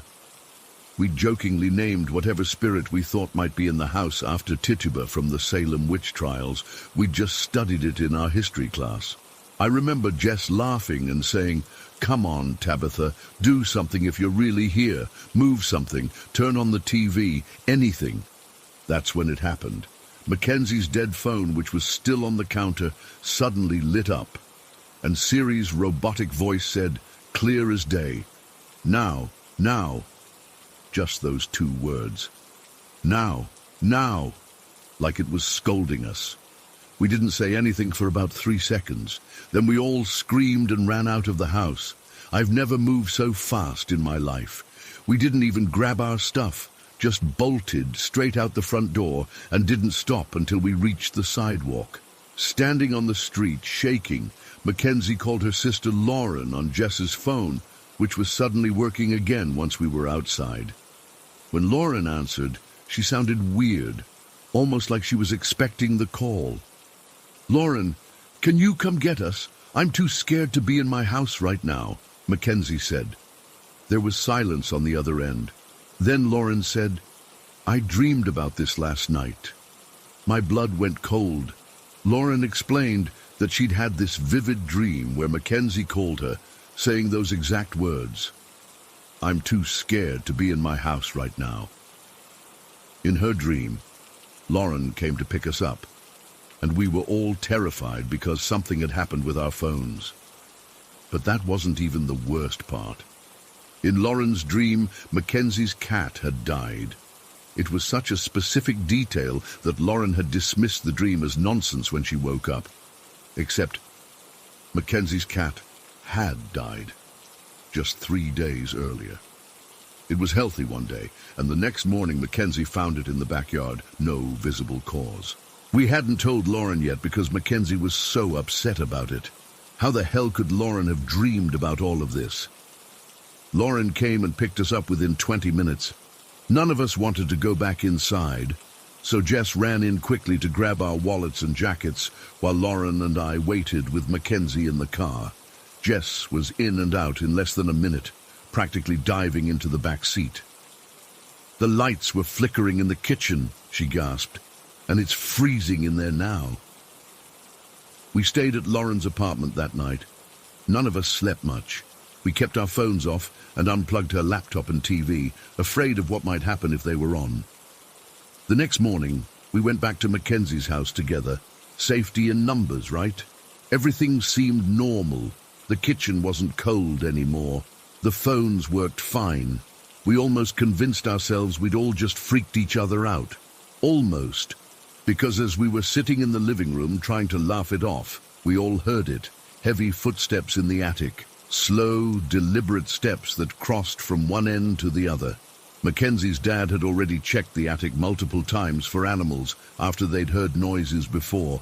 He'd even had pest control come out. Nothing. No squirrels, no raccoons, no birds. Nothing that could explain footsteps that sounded so distinctly human. We left again and didn't come back for 2 days. When we did, things seemed quiet for a while. The activity would come and go. Weeks might pass with nothing happening, and we'd start to relax, thinking it was over. But then something would happen that proved it wasn't.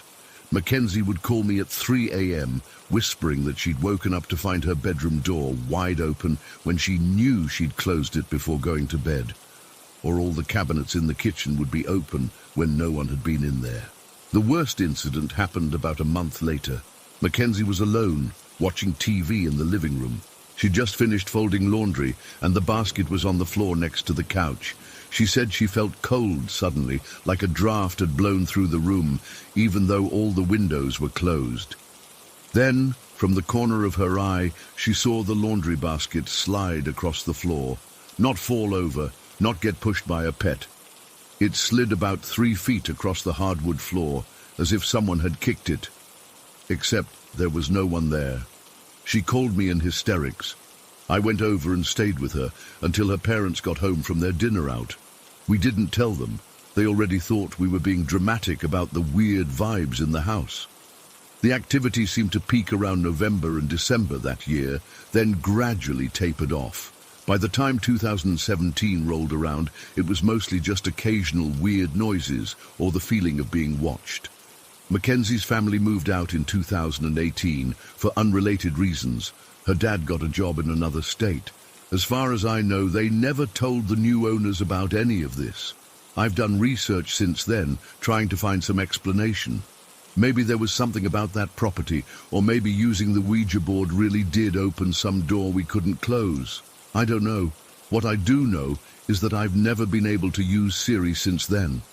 Every time I hear that automated voice, I remember how it said, "Now, now," in Mackenzie's kitchen, and my entire body goes cold. I still have a hard time charging my phone to 100%. I always unplug it around 90%, irrationally afraid it might do something on its own if it gets too much power or something.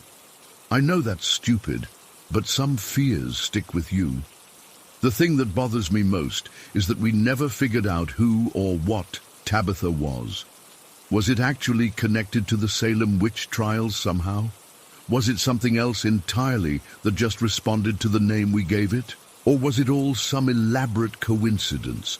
Power surges affecting our phones, an animal we never caught in the attic, and a bunch of scared teenagers with overactive imaginations.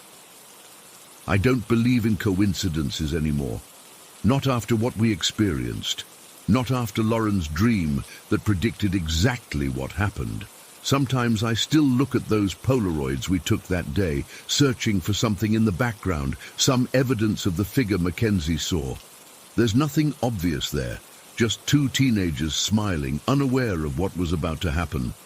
But in one photo, there's this weird dark blur at the edge of the frame, stretching taller than it should. Probably just a finger over the lens or a development error. Probably. I haven't touched a Ouija board since, and I never will again. Some doors aren't meant to be opened, and once they are, I'm not sure they ever fully close. Story 9. I'm still struggling to convince myself that what happened to me last summer at my parents' house in Oak Ridge wasn't just my imagination playing tricks. But the fact that Marcus experienced it too makes it impossible to dismiss. I was 20 at the time and living with my parents and two younger siblings while attending community college. My bedroom was this weird setup, basically two connected rooms. The main part had my bed, desk and TV, and then there was this smaller section that had my closet and bathroom attached to it. I actually liked the layout because it gave me a little extra privacy when getting ready. That weekend, my parents took my siblings to visit my grandparents about 3 hours away. I stayed behind because I had work and a paper due. It was Friday evening, and Marcus and I had plans to go to this new restaurant that had opened downtown, then maybe catch a movie.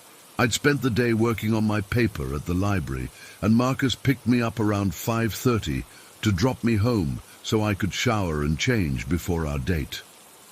He couldn't stay because he needed to go home and get ready himself, plus feed his dog. This detail seems unimportant, but I keep thinking about how different things might have been if he had just stayed. The house felt completely normal when I got home. A bit quiet without my family, but nothing unusual. I remember tossing my backpack on my bed and grabbing a towel. I turned on the bathroom light and started the shower, letting it heat up while I picked out clothes for the evening. The shower felt amazing after a long day hunched over textbooks. I remember standing under the hot water for what felt like ages, just letting the tension melt away. I was thinking about the restaurant, wondering if it would be as good as people said. Just normal, everyday thoughts. I turned off the water and stepped out, wrapping my towel around me. I was drying my hair with a second towel when I heard it. Emily. It was so clear. A whisper, but perfectly audible, like someone was standing right at the bathroom door. It wasn't muffled or distant. It sounded like it was right there, just a few feet away. I froze immediately. The whisper was quiet, but distinct. It wasn't like when you think you hear something and aren't sure. This was my name, spoken clearly. My first thought was that Marcus had returned early and was trying to surprise me. But that made no sense. He would have called out, not whispered my name creepily through the door. And if he had come back, I would have heard the front door open. "Hello!" I called out, trying to keep my voice steady. No response. I quickly wrapped the towel tighter around me and carefully opened the bathroom door, peering into the closet area of my bedroom. Empty. I stepped fully into that section of my room, glancing around. Nothing seemed out of place. I moved cautiously into the main part of my bedroom, checking behind the door, under the bed, anywhere someone could hide. Nothing. My heart was pounding by this point. I distinctly heard someone whisper my name, but I was completely alone in the house. I checked that my bedroom door to the hallway was still closed, as I'd left it. It was. I tried to rationalize it. Maybe it was the pipes in the walls, or some weird sound from outside that just sounded like my name. But I couldn't convince myself. It was too clear, too deliberate. I hurried back to the bathroom to finish getting ready, but I couldn't shake the feeling that something was off. The air felt different somehow, colder than it should have been for a summer evening. I kept glancing over my shoulder, expecting to see someone, but there was never anything there. As I was putting on my makeup, I felt this overwhelming sensation of being watched. You know that feeling when someone is staring at you and you can just feel their eyes on you. It was exactly like that, but more intense. The hairs on the back of my neck stood up, and I got goosebumps all over my arms, despite the warm temperature. I didn't feel threatened exactly. There was no sense of immediate danger, but I felt deeply unsettled, like something was very wrong in a way I couldn't explain. It wasn't like I was afraid someone was going to jump out and attack me. It was more like being in a place where you fundamentally don't belong, where your presence is being acknowledged by something that shouldn't be there. I rushed through the rest of my routine, throwing on my clothes and doing minimal makeup. I just wanted to get out of there. The whole time, that sensation of being observed never faded. It felt like someone was standing right behind me, breathing down my neck. But every time I turned around, there was nothing. I decided to check the rest of the house just to be absolutely certain I was alone. I methodically went through every room, checking closets, under beds, behind shower curtains, anywhere a person could hide. The house was completely empty. All the windows were closed and locked. The front and back doors were still locked with deadbolts that required keys from both sides, so nobody could have gotten in without me hearing them. I went back to my room to grab my phone and purse, trying to ignore the persistent feeling that I wasn't alone. As I reached for my phone on the nightstand, the room temperature seemed to drop several degrees in an instant. Not gradually, but all at once, like someone had thrown open a freezer door. That's when I heard it again. Emily. The same whisper. But this time it seemed to come from the closet area. My blood ran cold. I stood completely still, straining to hear anything else. Footsteps, breathing, movement, but there was nothing. Just complete silence. I couldn't take it anymore. I grabbed my stuff and practically ran out of the room, not even bothering to turn off the lights. I rushed out the front door and sat on the porch steps, frantically texting Marcus to come get me as soon as possible. While I waited, I tried calling the house phone from my cell, thinking maybe there was some kind of open line or radio interference that could explain what I heard. The phone rang normally inside the empty house. No explanation there. When Marcus arrived about 20 minutes later, he immediately asked what was wrong. I must have looked terrified. I didn't tell him right away because I was worried he'd think I was losing my mind. I just said I'd gotten spooked being alone in the house and wanted to leave early for dinner. We had a nice evening, and I managed to push the incident to the back of my mind. But when he asked if I wanted him to drop me back home afterward, I couldn't bring myself to go back to that house alone. I made up an excuse about having left my key inside, which made no sense since I'd obviously locked up when I left, and asked if I could stay at his place. He didn't question it. It was almost a week before I worked up the courage to tell Marcus what had actually happened. We were driving back from a movie, and I just blurted it out. How I'd heard someone whisper my name twice while I was alone. How I'd felt watched. How the temperature had suddenly dropped. Instead of laughing or looking concerned for my mental health, he got really quiet. After a few moments, He asked if anything weird had ever happened in that house before. I admitted that I often felt uneasy there when I was alone, like someone was watching me, but I'd always dismissed it as normal home alone jitters. That's when Marcus told me his own experience. About 3 months earlier, he had stayed overnight at my house when my family was home. I had an early class, followed by a shift at work, so I left around 7 a.m. while he stayed in bed. My family was already up and about, getting ready for their day. Around 9 a.m., after everyone had left for work and school, Marcus was alone in my room, half asleep. He distinctly heard someone whisper his name. He assumed it was me, having come back for something I'd forgotten, so he called out. When there was no response, he got up to check. The house was empty.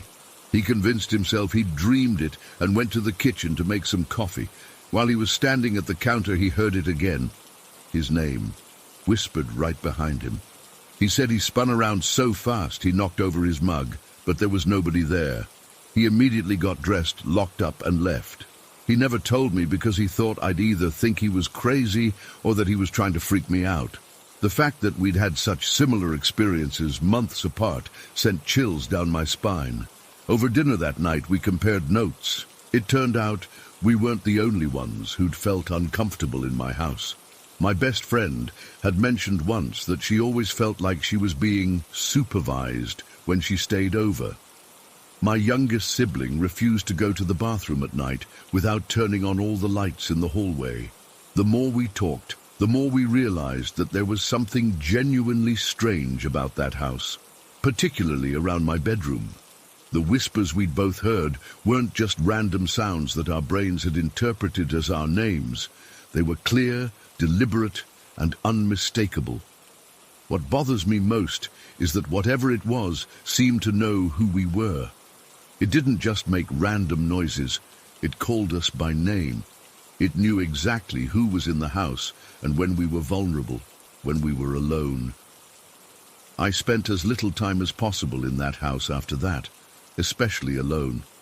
I stayed at Marcus's place or at friends' apartments whenever my family was away. About 2 months later, I moved into my own apartment closer to campus. Since moving out, I've never experienced anything like that again. No whispers, no unexplained cold spots, no feeling of being watched. Whatever was in that house stayed there. My parents still live in that house, and as far as I know, they've never experienced anything unusual.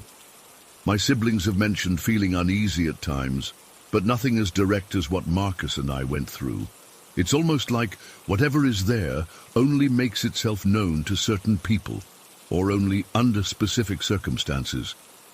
I've spent countless hours researching possible explanations.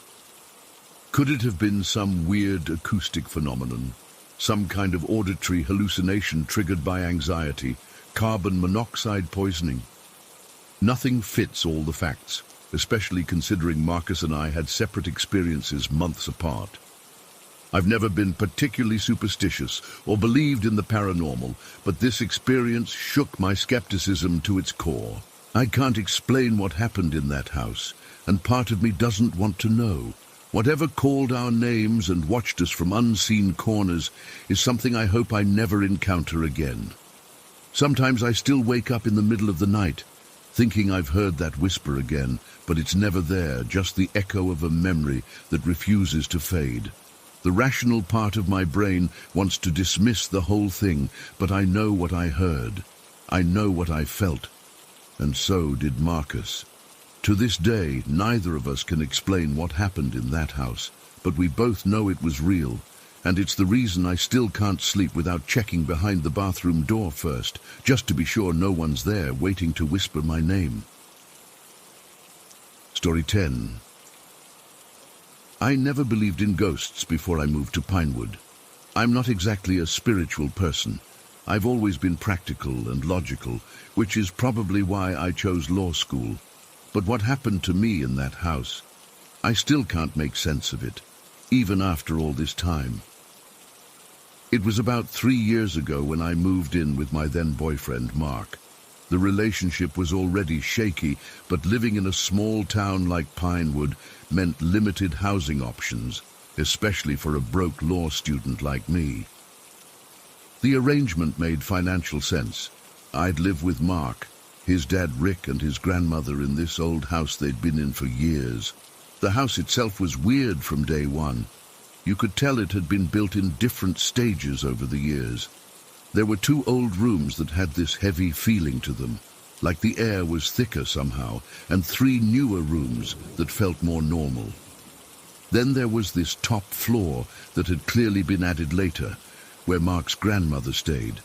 The layout made no sense, with hallways that seemed unnecessarily long and corners that were just off somehow.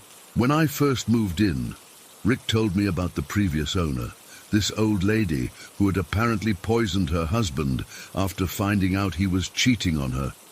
According to local gossip, the guy's body was found in the back of his truck. Rick laughed while telling me this, like it was just some funny town story, but it gave me chills. Mark rolled his eyes and said his dad was just trying to freak me out. I tried to ignore the history of the place. I was focused on my studies and surviving my 2nd year of law school. Most nights I'd camp out at the kitchen table with my textbooks, study guides, and enough coffee to keep me wired until the early hours. It was during one of these late-night study sessions that the first weird thing happened. It was around midnight and everyone else had gone to bed. I was reviewing case law, completely absorbed in my notes when I heard it. Whistling. Not just random whistling, but an actual tune, like someone humming a melody. It wasn't coming from outside. It sounded like it was right next to me in the kitchen. I froze, my pen still pressed against the paper. The whistling continued for maybe 10 seconds, then stopped. I sat there for several minutes, barely breathing, but it didn't start again. I told myself it was just pipes or the wind, but deep down I knew it wasn't. It sounded too intentional. The next morning, I mentioned it to Mark and his dad while we were having breakfast. Rick immediately said, "Oh, that's probably just the soda bottles. If you don't close them properly, they can make a whistling sound when the pressure changes." Mark nodded like this made perfect sense, but I knew what I'd heard. A soda bottle doesn't whistle a distinct melody. But I let it go. I didn't want to be the hysterical girlfriend seeing ghosts everywhere. I threw myself into studying even harder after that, trying to ignore the occasional weird noises I'd hear at night. Footsteps when everyone was in bed, doors opening when no one was there. I chalked it up to living in an old house with other people. Houses settle. People get up for midnight snacks. There are logical explanations. But then, about 3 weeks after the whistling incident, something happened that I still can't explain away. I was in bed in one of the old rooms, the one Mark and I shared. It was around 11 p.m., and Mark was in the bathroom taking a shower. I was scrolling through my phone, half reading a case brief for the next day's class. That's when I first noticed the smell. It was this strong antiseptic odor, like a hospital, a mix of medication and bleach. It came on suddenly, and it was so powerful that I actually looked around the room to see if Mark had spilled something, but there was nothing. As I was sitting up in bed, trying to figure out where the smell was coming from, I heard someone call my name. Alicia. It was soft but clear, like someone was standing just outside the bedroom door. I thought it was Mark, so I called back, "Yeah?" But there was no response. "Mark?" I called louder. Still nothing. Then I heard it again. "Alicia?" It wasn't Mark's voice. It was deeper, older somehow. I got out of bed and opened the door, expecting to see Rick in the hallway, but there was no one there. The hallway was completely empty and dark, except for the strip of light coming from under the bathroom door, where I could hear the shower still running. I was still standing there, completely confused, when Mark opened the bathroom door, a towel wrapped around his waist. He looked surprised to see me standing in the hallway. "Why are you yelling?" he asked. "I thought you called me," I said. "No, I was in the shower. Did Dad call you?" Someone called my name, twice. Mark frowned and walked to his dad's room, knocked and opened the door. Rick was fast asleep with the TV on. We checked on his grandmother too, also asleep. "Maybe you just heard the TV from Dad's room," Mark suggested. I nodded, not wanting to argue, but I knew what I'd heard. And there was still that smell in our bedroom, that hospital smell that had no business being there. But when we went back to the room, the smell was gone. The next morning, I couldn't stop thinking about it. I was helping Rick with breakfast when Mark's brother Jim stopped by. Jim had lived in the house before moving out when he got married a year earlier. While Mark was outside taking out the trash, I casually asked Jim if he'd ever experienced anything strange in the house. He gave me this look, a mix of surprise and recognition, and then glanced around to make sure his dad wasn't in earshot. "You mean like weird shit happening in that back bedroom?" he asked in a low voice. My stomach dropped. "Yeah, that's our room now." Jim nodded slowly. "Me and Tara, that's my wife. We used to sleep there. We both hated it. She always said she felt like someone was watching her." I leaned in closer. "Did you ever hear things? Or smell things?" "What kind of things?" "Like someone calling your name, or a weird hospital smell." Jim's face went pale. "Holy shit, you've smelled it too. That antiseptic smell. Tara used to complain about that all the time, said it reminded her of when her grandma was in hospice." I felt a cold wave of relief and fear wash over me. Relief because I wasn't imagining things, and fear because it meant something really was happening in that house. "There was this one night," Jim continued, his voice even lower. "Me and Tara were in bed, and I was joking around, trying to scare her by saying stuff like, 'What if there's a face in the window?' You know, dumb stuff. Then I said, 'Hey, do you remember Grandpa?' Just randomly. And the second I said that, I swear to God, the closet door creaked open. Not like a little bit, but like all the way open. Tara screamed so loud she woke up Dad. We told him I'd scared her with a joke, but man, that wasn't me. That door opened on its own. I felt sick. Mark's grandfather had died years before in that house, from what Mark had told me. He'd had a long illness, something that would have required medication that might have had that antiseptic smell." "Did you ever tell Mark?" I asked. Jim shook his head. "Nah, you know how he is, Mr. Logical. He'd just say the house is settling or whatever." After that conversation, I couldn't look at our bedroom the same way. I started sleeping with the lights on when Mark was working night shifts. I'd lie awake staring at that closet door, terrified it would swing open on its own.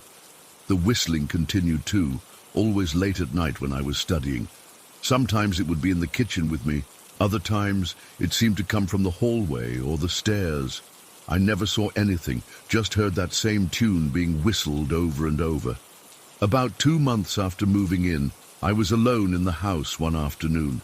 Everyone was out, and I was in the living room working on a paper. I got up to get a glass of water from the kitchen, and as I was walking back, I saw something out of the corner of my eye, a dark figure standing at the end of the hallway near our bedroom. When I turned to look directly at it, there was nothing there. But I know what I saw. It wasn't a shadow or a trick of the light. It was a person-shaped darkness, just standing there, watching me. I started spending less time at the house after that. I'd study at the library until closing time, go to coffee shops, anything to avoid being there. When I had to be home, I stuck to the newer parts of the house as much as possible. One night I was in bed with Mark when we both heard heavy footsteps coming up the stairs and walking down the hallway toward our room. Mark sat up, assuming it was his dad, but the footsteps stopped right outside our door. Mark called out, "Dad?" but there was no answer. When he got up to check, there was no one there, and his dad and grandmother were both sound asleep in their rooms. That was the first time Mark seemed genuinely bothered by something unexplainable happening in the house. He didn't talk about it afterward, but I noticed he started turning on the hallway light when he got up at night. The final straw came about 5 months after I moved in. I was up late studying for finals, alone in the kitchen as usual.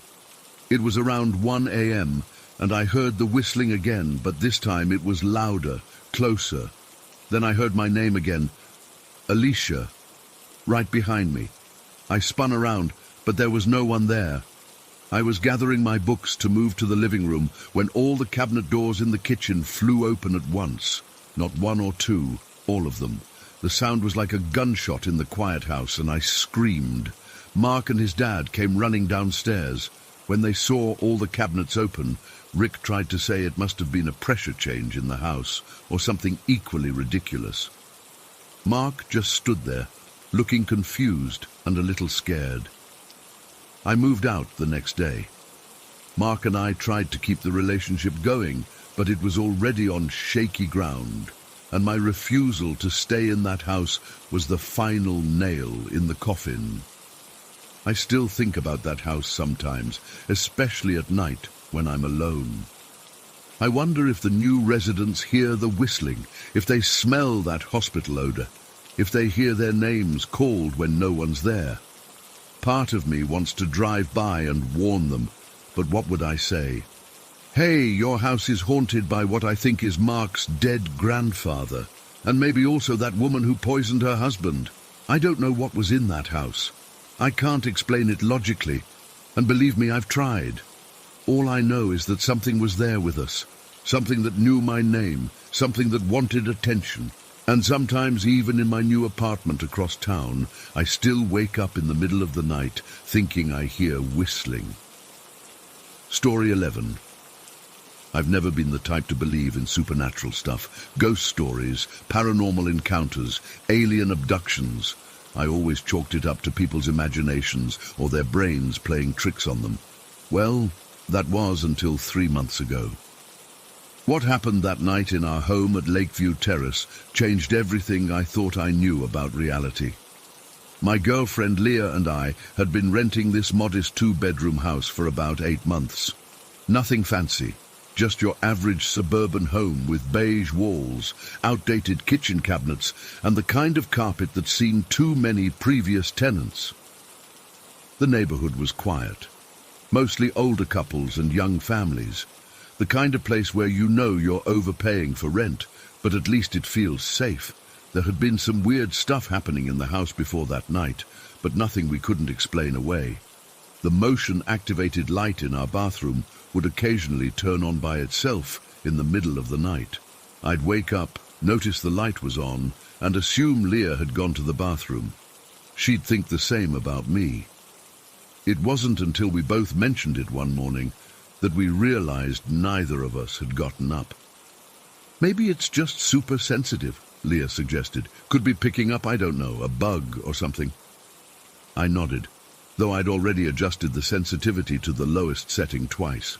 Still, the random activations continued.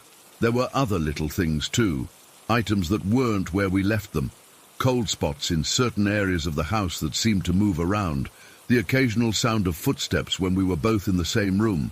But we'd just moved in together, and I didn't want to seem paranoid, so I kept most of my concerns to myself. That night started like any other. We had dinner. I remember it was this pasta dish Leah had been wanting to try, watched a couple episodes of some crime show on Netflix, and headed to bed around 11. Nothing unusual, no weird feelings, no ominous signs, nothing that would suggest what was about to happen. I fell asleep quickly. That's when the dream started. I found myself standing in my childhood home, which was strange because I hadn't dreamed about that place in years. It was exactly as I remembered it. The faded blue wallpaper in the hallway, the creaky third step on the staircase, even the smell of my mom's cinnamon candles. The house was silent, but I had this overwhelming feeling that I wasn't alone. You know that sensation when you're certain someone's watching you? It was like that, but amplified. My heart was racing as I moved through the familiar rooms, looking for something. I didn't know what. When I reached the upstairs hallway, I saw it. A shadow just around the corner. Not a normal shadow cast by furniture or a tree outside the window. This was different. It had substance, density. It didn't belong. I called out, "Hello?" My voice sounded distant and hollow in the dream. No response, but the shadow shifted slightly. Against every instinct screaming at me to run the other way, I moved toward it. As I turned the corner, I came face to face with God. I still struggle to describe it accurately. It wasn't human, not even close. It was completely black, but not like darkness or absence of light.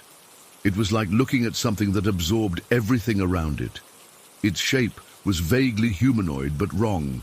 Too tall, limbs too long, proportions all distorted. And it was emanating this smoke-like substance that seemed to flow from its body, curling around itself but never really dispersing. I was frozen in fear, but only for a second. Then some primal fight response kicked in, and I swung my fist at it. This is where things got truly weird. As my hand should have connected with whatever this thing was, everything slowed down. My fist passed right through it, like punching fog. But I felt something. A cold that burned, if that makes any sense. It felt like my hand was being submerged in ice water and set on fire simultaneously. The entity didn't react, didn't move, just kept existing. But as my hand passed through it, I felt like it was looking into me. Not at me, into me. Like it was seeing parts of myself I didn't even know existed. That's when I woke up, gasping for air, my body drenched in sweat. The digital clock on my nightstand read 3:17 a.m. Leah was still asleep next to me, her breathing steady and deep. I sat there for a few minutes, trying to calm myself down, telling myself it was just a nightmare. But it had felt so real, more vivid than any dream I'd ever had. My hand was tingling, the same hand I'd swung at the entity in my dream. I flexed my fingers, trying to shake the sensation. I needed to use the bathroom and splash some cold water on my face. Maybe that would help me shake off this unsettled feeling. I carefully got out of bed, not wanting to wake Leah. The floorboards creaked slightly as I made my way to our ensuite bathroom. I reached for the handle and tried to turn it, but it wouldn't budge. The door was locked. I tried again, jiggling the handle harder this time. Still locked.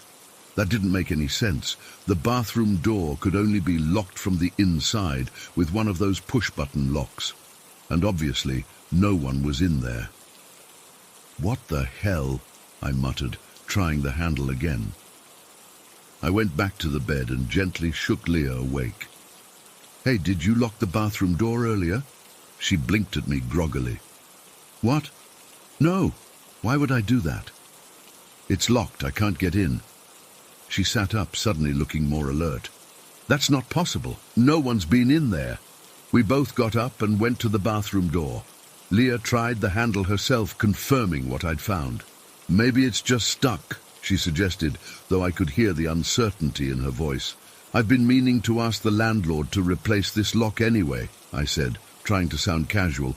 "It's got that push-button thing that can get jammed." I went to get a small screwdriver from the kitchen drawer. When I got back, Leah was still standing by the door, looking uneasy. "I had this really weird dream," she said as I began to work on removing the doorknob. "Yeah, me too," I replied, focusing on the screws. "I was in my parents' house, the one I grew up in. It was someone's birthday. There were decorations up, but no people. I was alone." I paused my work and looked up at her. A chill ran down my spine. "You were in your childhood home." She nodded. "It was so real, Morgan. I could smell my mom's potpourri, hear the ticking of that old grandfather clock in the hallway." "What happened in the dream?" I asked, my hands now still on the doorknob. I got scared being alone in a house that should have been full of people. So I tried to leave, but the front door was locked. When I turned around, I felt like something was coming toward me from the other end of the hall. I couldn't see it, but I knew it was there, and it was bad, really bad. I woke up before I saw what it was. We stared at each other in silence for a moment. The coincidence was too strange. Both of us dreaming about our childhood homes on the same night, both encountering something menacing. I dreamed about my old house too, I told her, and proceeded to describe my nightmare. As I finished, I could see the color draining from Leah's face. That's really messed up, Morgan. It's just a weird coincidence, I said, more to reassure myself than her. We probably watched something that triggered similar dream patterns or something. I returned to working on the doorknob, and after a minute or two, I managed to get it off. The door swung open to reveal our perfectly normal empty bathroom. We both stood in the doorway, hesitant to enter. The bathroom was exactly as we'd left it the night before. Towels hanging neatly, my toothbrush in its holder, Leah's hair products lined up on the counter. I don't understand how it got locked, Leah said quietly. I examined the lock mechanism. Maybe it just malfunctioned.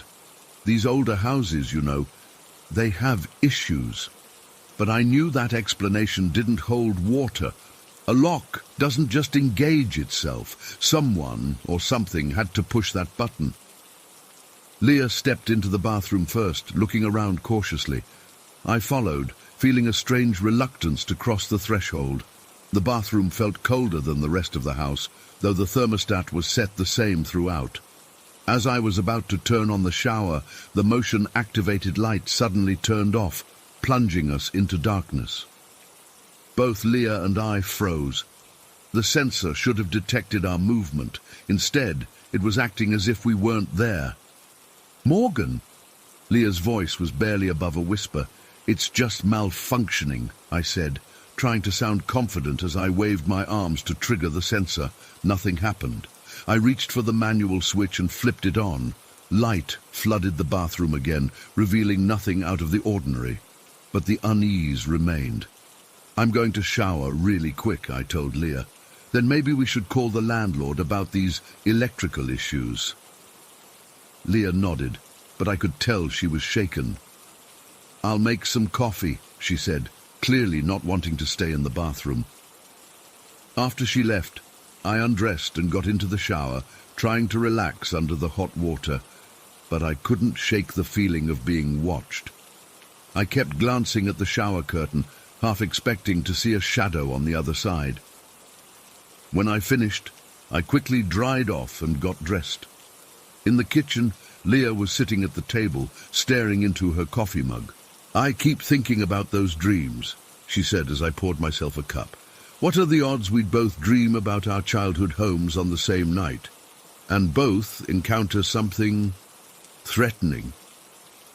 I sat down across from her. "Pretty slim, I guess. But it has to be a coincidence, right? What else could it be?" She looked up at me, her eyes troubled. "What if it's not? What if there's something in this house, Morgan? Something that got into our heads while we were sleeping?" I wanted to dismiss the idea, to say it was ridiculous, but after what had happened with the bathroom door, I wasn't so sure anymore. "Let's say, hypothetically, there is something here," I began carefully. "What would it want with us? Why lock a bathroom door? Why mess with the motion sensor? It doesn't make sense." "Maybe it's trying to communicate, or scare us away," Leah suggested. "But why us? Why this house?" We sat in silence for a while, sipping our coffee and avoiding each other's gaze. The questions hung in the air unanswered. As the day progressed, we tried to go about our normal routines. I had work to do from home, and Leah had a Zoom meeting for her job. But neither of us could fully concentrate. Every creak of the house, every flicker of the lights had us on edge. That evening, as the sun began to set, casting long shadows through our windows, the bathroom motion light turned on again. We were both in the living room when it happened. We looked at each other, then slowly walked to the bathroom door, which was standing open. The light was on, but there was nothing inside to trigger the sensor. As we stood there staring, the light switched off, then immediately back on, then off again. It flickered like this several times before staying on. "It's just faulty wiring," I said weakly. Leah shook her head. "You know it's not." We called the landlord that night and explained about the bathroom door and the motion sensor.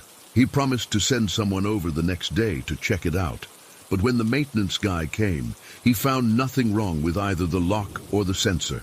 Everything functioned perfectly during his visit. "Sometimes these smart home features act up," he told us with a shrug. "If it happens again, let us know."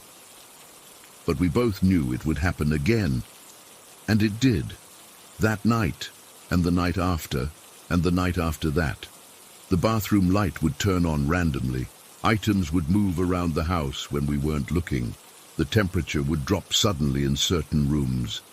And the dreams continued. Not every night, but often enough. Always set in our childhood homes, always featuring some dark presence lurking just out of sight. Sometimes I'd wake up in the middle of the night and find Leah already awake, staring at the ceiling, too afraid to tell me she'd had another nightmare. We've talked about moving out, finding another place to live, but rental prices have skyrocketed, and breaking our lease would cost us thousands we don't have. So we stay, learning to live with whatever shares our home. Sometimes, in the quiet moments before sleep takes me, I wonder about that entity from my dream. I wonder if it's real, if it's watching us right now as we try to sleep. And I wonder what it wants from us, why it chose our home, our dreams, to make its presence known. I don't have answers. Maybe I never will, but I know what I experienced that night was real. What both of us experienced. And I know that whatever it was, it's still here, waiting in the shadows, showing itself in locked doors that shouldn't be locked and lights that shouldn't be on. And sometimes, when I'm alone in the house, I swear I can see something dark moving just at the edge of my vision, a smoky, shadowy figure that disappears when I turn to look at it directly, just like in my dream. Story 12. My parents were so excited when we first moved in. They designed the house themselves, a beautiful 2-story with vaulted ceilings, a finished basement, and that 2-car garage my dad had always wanted. Everything was brand new. The paint was barely dry when we moved our stuff in. My mom kept saying how lucky we were to have our forever home in such a peaceful area. But that house was never peaceful. Not for a single day. The weird stuff started about a week after we moved in. I was only 6, but some memories just burn themselves into your brain, you know? I was eating breakfast at the kitchen counter while Mom unpacked some boxes. There was this red punch ball I'd been playing with the day before sitting on the counter. Nobody was touching it. Nobody was even near it. But suddenly it just exploded, like someone had stabbed it with a knife. My mum actually screamed and dropped the coffee mug she was holding. We both just stood there staring at the deflated rubber. Dad tried to say it must have had a defect or something, but the look on Mum's face told me she didn't believe that for a second. That same week, my dad installed this kiddie doorbell on my bedroom door. You know, those toy ones with cartoon characters that play a little tune when you press them? I thought it was cool at first, but then it started going off by itself. At night. When no one was anywhere near my room, my parents replaced the batteries, thinking that was the issue, but it kept happening. They even replaced the entire doorbell unit, but the new one did the same thing. Eventually, they just took it down completely. My mom started experiencing the worst of it. I remember one night, maybe a month after we moved in, hearing her scream. I ran out of my room to find her in the living room, white as a sheet. Dad came running down the stairs with his shotgun. He kept it in their closet. Mum was shaking and pointing at the walls, saying she heard knocking sounds that were moving around the room, following her. We all stood still and listened. At first, there was nothing, and I thought maybe she'd imagined it. Then we heard it, a distinct knocking sound, like someone rapping their knuckles on the wall, but it wasn't in one spot. It moved, from one wall to the next, circling the living room. Dad checked every inch of those walls, looking for anything that could explain it. There was nothing. That night, Mum refused to sleep alone upstairs, so Dad went up with her. I had this little toddler bed that I would sometimes use in their room when I got scared, which was pretty often in that house, so I dragged it in and set it up. As we all lay there in the dark, the knocking started again. This time it was in their closet. Dad jumped up and yanked the closet door open, shotgun ready. Empty. He checked every inch of that closet, nothing. We tried to settle back down, but then the knocking moved again, this time to the ceiling directly above their bed. It was so loud and deliberate, like someone was trying to get our attention. Dad got up on a chair and touched the ceiling, but as soon as his hand made contact, the knocking stopped. We didn't sleep at all that night. Our dogs hated that house too. We had 2 labs, Sammy and Bear. They were the gentlest dogs you'd ever meet, but in that house they changed. They would stand at the end of the upstairs hallway, hackles raised, growling at nothing. Sometimes they'd wake us up in the middle of the night, barking furiously at empty corners of rooms. One time, both dogs jumped on my parents' bed and started growling at the ceiling, following something with their eyes that none of us could see. It was like they were tracking movement right above our heads. My dad called an exterminator, thinking maybe it was raccoons or squirrels in the attic. The guy spent hours checking every inch of our house, inside and out. He found absolutely nothing. No animals, no nests, no droppings, no entry points. He actually seemed kind of freaked out when he left, like he couldn't understand what was making those sounds either. But the worst thing, the thing that still makes me break out in a cold sweat when I think about it, happened when I had a friend sleep over. Katie was my best friend from school, and it had taken weeks for my mom to agree to the sleepover. She was worried about the noises scaring Katie. That night, Mum set up sleeping bags for us in the living room, made popcorn, and we watched Disney movies until we got sleepy. Mum stayed with us, sleeping on the floor between our sleeping bags until we fell asleep. I remember waking up in the middle of the night. The TV was off, and it was pitch black except for the little night light by the stairs. I looked over to check if Katie was still asleep and froze. There, kneeling on the floor between our sleeping bags, was what looked like my mum. But something was wrong. She was blue. Like her whole body had this faint blue glow to it. And she was making a come here gesture with her finger, beckoning to me. Her face was expressionless, blank. I knew that wasn't my mum. My real mum had gone upstairs to bed hours ago. I couldn't breathe. I couldn't scream. I just stared at this thing, pretending to be my mother. Then I reached out with shaking hands and turned on the lamp next to me. The blue figure vanished instantly. I sat there, lamp on, until morning. Katie never woke up, and I never told her what I saw. When my real mum came downstairs the next morning, all rosy and warm and smelling like her strawberry shampoo, I hugged her so tight she asked what was wrong. I couldn't tell her. I just couldn't. After that night, I refused to sleep anywhere in that house alone. I dragged my toddler bed into my parents' room permanently. Dad wasn't happy about it, but Mum understood. She felt it too. She knew something was wrong with our house. The activity escalated over the next few months. Objects would disappear and reappear in strange places. We'd find all the kitchen cabinet doors wide open in the morning when everyone swore they'd been closed the night before. The temperature in certain rooms would drop so drastically you could see your breath, even in the middle of summer with the AC off.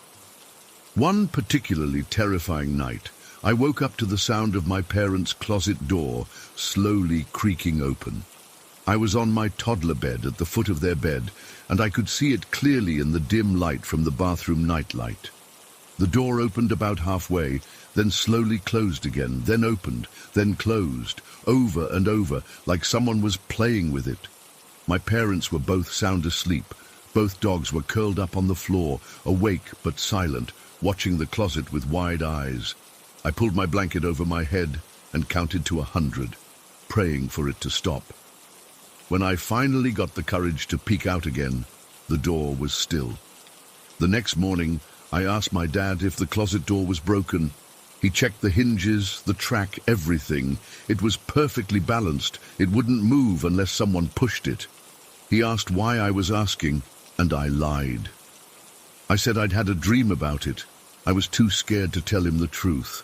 We only lived in that house for about 11 months. My mom had started having panic attacks. She wouldn't go upstairs alone, even during the day.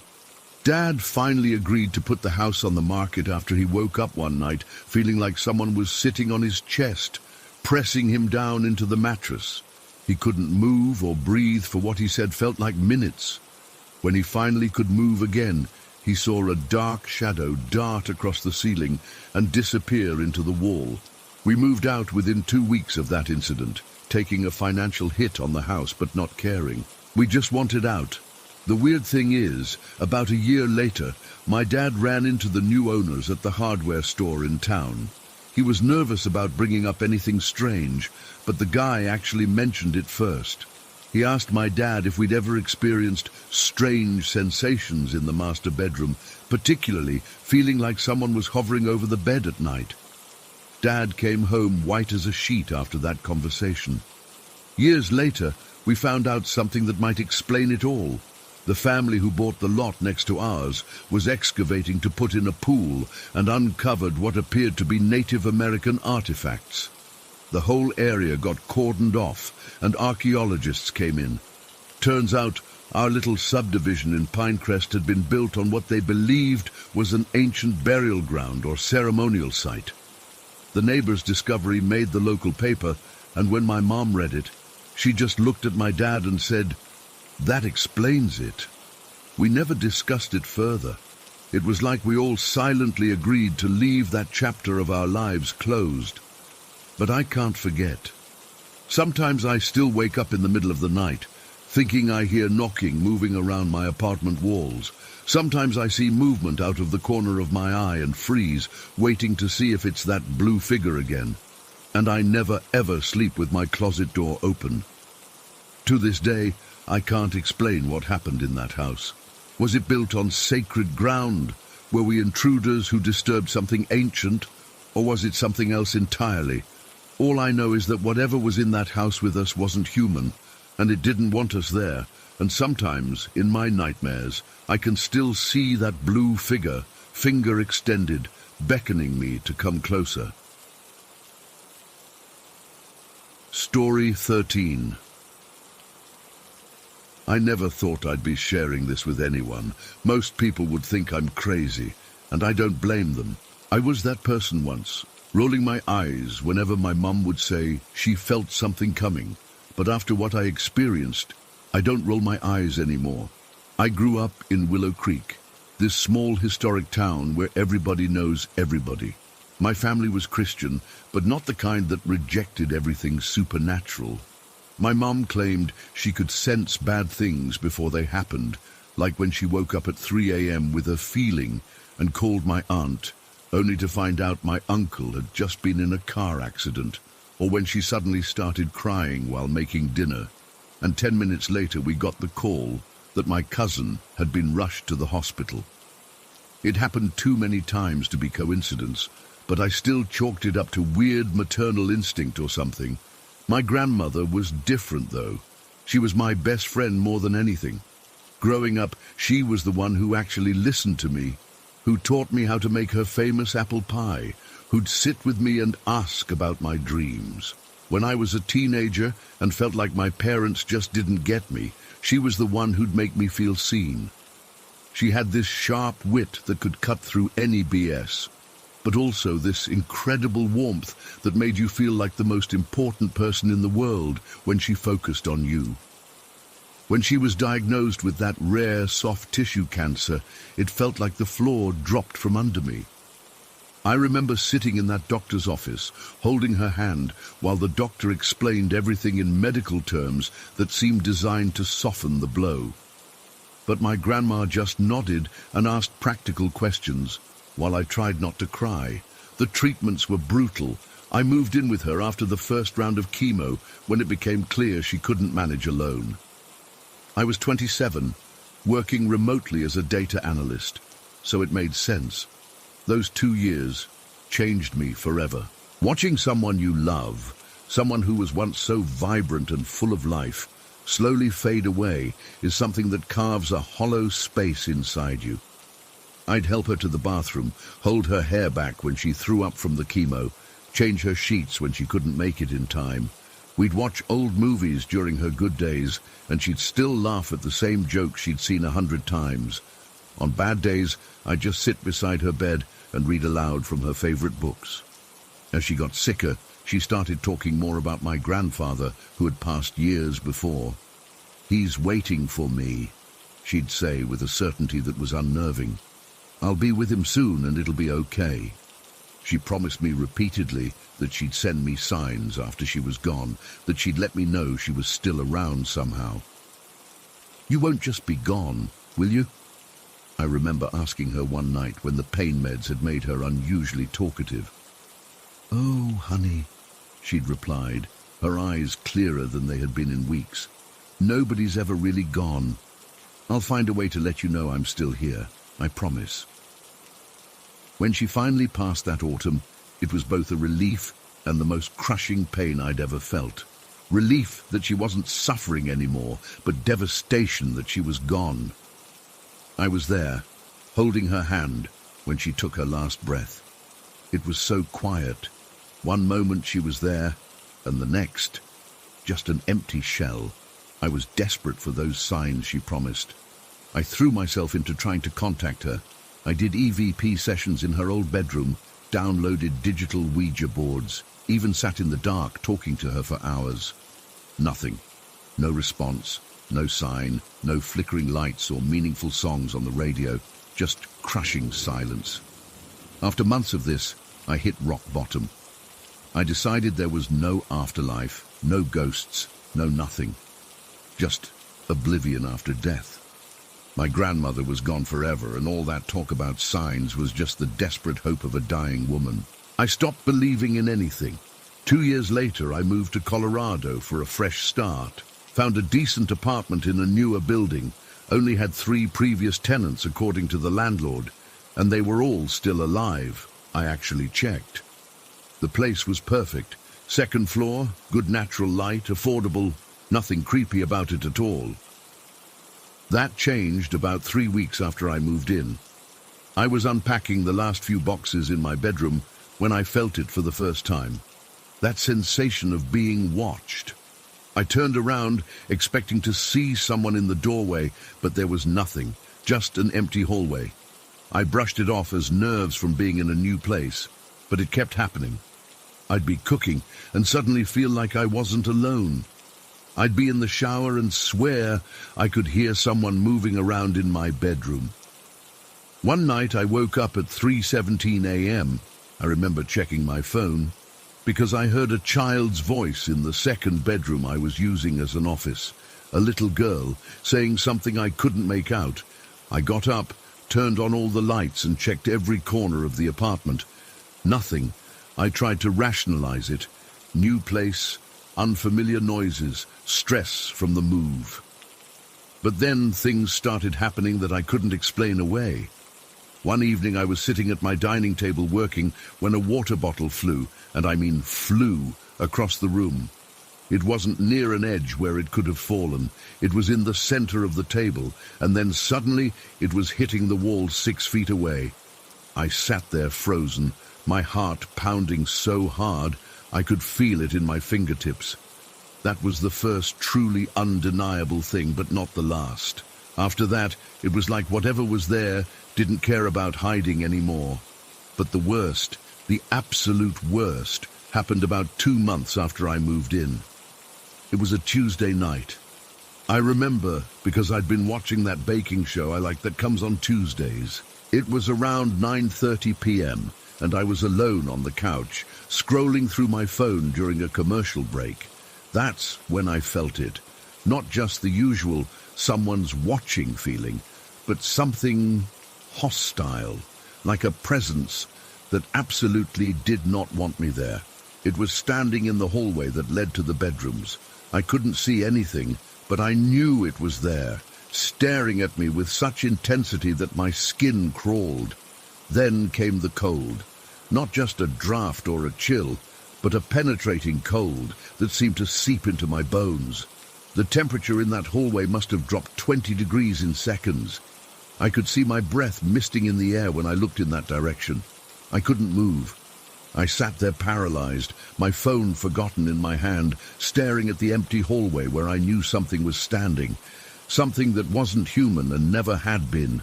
It felt like hours, but probably only lasted minutes. Eventually, the cold receded and that feeling of being watched faded. I spent the rest of the night with all the lights on, back pressed against the wall, jumping at every creak and groan of the building.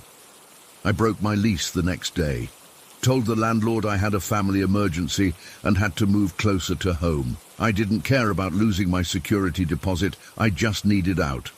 My next apartment was a small studio across town, more expensive, but I thought I'd left whatever that was behind.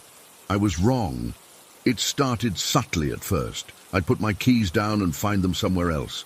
I'd wake up to find furniture slightly moved, not dramatically, just a chair a few inches from where I left it, or my coffee table at a slightly different angle. Then the sounds started. Metallic scratching sounds from inside the walls, tapping on the windows at night when I was trying to sleep.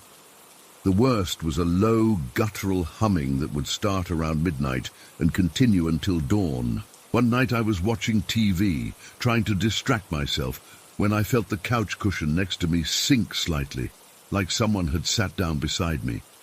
Then came a sensation I'll never forget. Something like a cold hand moving slowly up my arm. Not grabbing, just touching, exploring. I jumped up, heart racing, and finally found my voice. "I know you're here," I said to the empty room, feeling ridiculous and terrified at the same time. "I don't know what you want, but this is my home and you're scaring me. You need to stop." Surprisingly, it seemed to work. Things calmed down for a few weeks. No moved objects, no sounds, no cold spots. I started to relax, thinking maybe I'd imagined the whole thing, or maybe whatever it was had moved on. Then I saw it. I was folding laundry in my bedroom when movement caught my eye. I looked up to see a white, shadowy figure walking. No, not walking exactly, more like gliding with a strange, uneven gait across my living room. It wasn't transparent like ghosts in movies. It was solid-looking but hazy around the edges, like looking at someone through frosted glass. And it was moving with purpose, heading toward my kitchen. I dropped the shirt I was folding and bolted, didn't even grab my phone or keys, just ran out the door in my socks and didn't stop until I reached the coffee shop 2 blocks away. I sat there shaking for hours, ordering coffee after coffee just to have a reason to stay. Eventually, I had to go back. I couldn't just abandon all my stuff, and I had nowhere else to go. I walked back slowly as the sun was setting, repeating to myself that I probably just saw a shadow from a passing car or something. When I got to my door, I paused. Something felt different. I unlocked it and stepped inside carefully, turning on every light as I moved through the apartment. Nothing seemed disturbed, but the air felt charged somehow, like the atmosphere before a thunderstorm. I stood in the center of my living room and spoke firmly, trying to keep my voice from shaking. "This is my home. You are not welcome here anymore. You need to leave now." I felt ridiculous, but also desperate. To my surprise, the heavy feeling in the air seemed to lift slightly. That night, I slept better than I had in weeks. I thought maybe, just maybe, it was over. I've moved twice more since then. Each time I've been free of activity for a few weeks, and then it starts again. Different manifestations, but the same feeling, that cold, watchful presence that seems to be studying me. I don't know if it's the same entity following me, or if something about me is attracting these experiences. Maybe my grandmother was right about the other side, and my desperate attempts to contact her opened a door I can't close. Or maybe I'm just losing my mind. All I know is that last night I woke up at 3:17 a.m. again to find my bedroom door slowly closing by itself. And as it clicked shut, I heard what sounded like my grandmother's laugh from the hallway beyond. I haven't opened that door yet. I'm typing this from my bed, with the covers pulled up to my chin like a child afraid of monsters, because I don't know if what's out there is my grandmother finally keeping her promise, or something else that's learned how to mimic her, and I'm not sure I want to find out. Story 14. I still get shivers when I think about that night. It's been almost 2 years, and I've never told anyone the full story, because I'm afraid they'll think I'm making it up or that I'm crazy, but I need to get this off my chest. I was 16 when it happened. My dad and I had moved to this old house in Elmwood about 3 months before. It was just the two of us. Mom left when I was 12. The house was bigger than we needed, but it was cheap because it had been on the market for a long time. I guess now I know why. Our property was pretty isolated, surrounded by woods on 3 sides. The nearest neighbor was about half a mile down the road. My dad's a long-haul trucker, so he was gone most of the time. He had this separate bedroom behind the garage that he'd fixed up for himself, so he wouldn't disturb me when he came in at weird hours. That meant I was alone in the main house a lot. The locals were friendly enough, but they always had this weird look when they found out where we lived. Old Mrs. Henderson at the grocery store was the first one to tell me about our house. "That's the old Wilson place," she said, while bagging my stuff. "Sits on what used to be the Elmwood plantation. They found all sorts of things when they were developing that area back in the 60s. She didn't elaborate, and I didn't ask. Later, I heard more from kids at school. Apparently, there was a cemetery dating back to the plantation days at the edge of our property, where the woods began. I thought they were just trying to freak out the new kid until I actually found it one day while exploring. It was small, maybe a dozen weathered headstones, most of them so old you couldn't read the names anymore. Some didn't even have proper headstones, just rough rocks marking the spots. A rusty, half-collapsed wrought-iron fence surrounded it. The creepiest part was that I could see it from my bedroom window if I looked at just the right angle. I wasn't particularly bothered by living near a cemetery. I'm not superstitious, and it was kind of cool in a historical way. Dad never seemed to care either. He just told me not to mess with the graves out of respect. The night it happened, Dad had been gone for 3 days on a run to Oregon. It was a Tuesday in October, around 11:30 p.m. I was up late working on a history paper that was due the next day. I procrastinate a lot, still do. My bedroom was at the end of the hallway on the 2nd floor. It was a decent size, with my bed against one wall, a desk with my computer by the window, and a closet with sliding doors. Nothing fancy, just your average teenager's room, with clothes on the floor and posters on the walls. I was typing away, trying to finish this paper about the Civil War, which feels ironic now considering everything. The house was completely silent except for my keyboard. It was that deep kind of quiet you only get in rural areas, where there's no traffic or neighbors or anything. That's when I first got the feeling. It's hard to describe precisely, but it was like when you're alone somewhere public and suddenly you just know someone is looking at you. The hairs on the back of my neck stood up, and I got this cold feeling down my spine. I stopped typing and sat completely still, listening. Nothing. I spun my chair around and looked at my bedroom door, which was partially open. The hallway beyond was dark. I got up and checked the door, peering out into the hallway, then flipped on the hall light. Nothing was there. I even walked down to the bathroom and checked inside, then looked down the stairs. The whole house was quiet and empty. When I got back to my room, I checked the closet, feeling stupid even as I did it, and looked under my bed. I even checked the window to make sure it was locked, pulling the curtains shut while I was at it. The cemetery was just a collection of shadows in the moonlight from my vantage point. I told myself I was being paranoid and went back to my paper, but the feeling wouldn't go away. It was like being in one of those department stores where you know the security cameras are watching you, except 1,000 times more intense and personal. I couldn't concentrate. Every few minutes, I'd spin around in my chair, convinced I'd catch someone standing behind me. After about half an hour of this, I decided I was too freaked out to finish my paper. I saved what I'd written, shut down my computer, and got ready for bed. I figured I was just tired, and things always seem scarier late at night when you're alone. I turned off my bedroom light and climbed into bed, leaving just my small bedside lamp on. The feeling of being watched had started to fade a little, and I was beginning to feel silly for getting so worked up.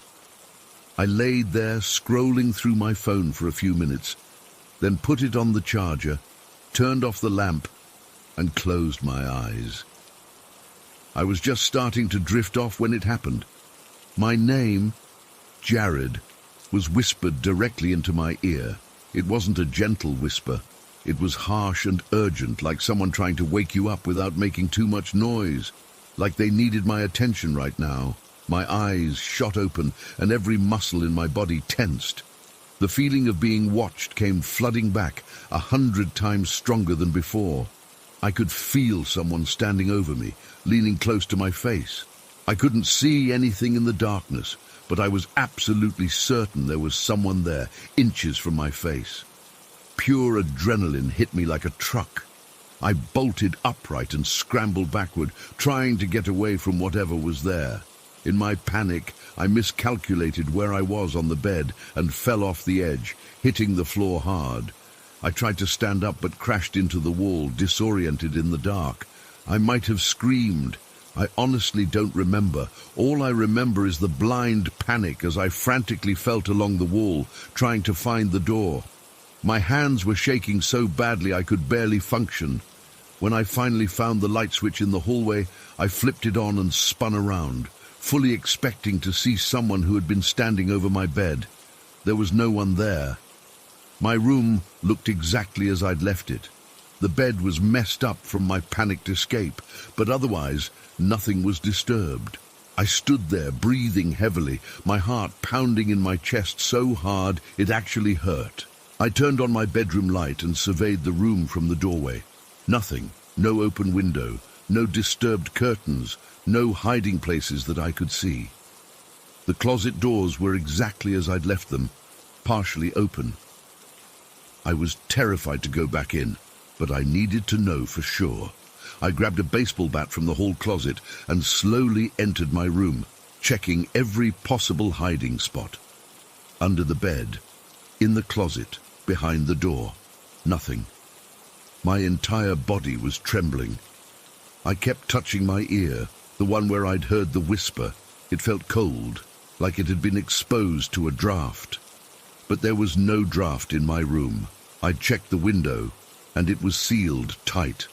I couldn't bring myself to stay in that room. I went downstairs and paced around the living room until my breathing calmed down. I kept all the lights on. After about an hour, the feeling of being watched had completely disappeared. It was like whatever had been there was gone now. I tried to rationalize what had happened. Maybe I'd been falling asleep and dreamed the whisper. Maybe the house had made a noise that my half-asleep brain interpreted as my name. Old houses make all kinds of weird sounds, right? But I knew I hadn't been asleep, and it hadn't been a house noise. Someone, or something, had whispered my name directly into my ear with such clarity that I could almost feel their breath. Eventually, I convinced myself to go back upstairs. It was almost 2 a.m. by then, and I was exhausted from the adrenaline crash. I couldn't bring myself to turn off any lights, though. I went back to my room, closed the door, and turned my computer back on. I figured I'd stay awake until morning. No way was I going to try sleeping again. I sat at my desk, jumping at every small noise, but nothing else happened. The feeling of being watched never came back that night. I finished my history paper around 4 a.m. and then just browsed the internet until sunrise, keeping myself awake. When morning finally came, everything felt normal again. In the daylight, I almost convinced myself I'd imagined the whole thing or that it had been some kind of half-dream. But then I'd touch my ear and remember that harsh, urgent whisper. and the absolute certainty that someone had been standing over me in the dark. The next day at school, I was a zombie from being up all night. During lunch, I finally worked up the courage to ask some kids about the history of our house. That's when I learned more details about the Elmwood plantation. According to local history, it had been one of the largest in the county before the Civil War.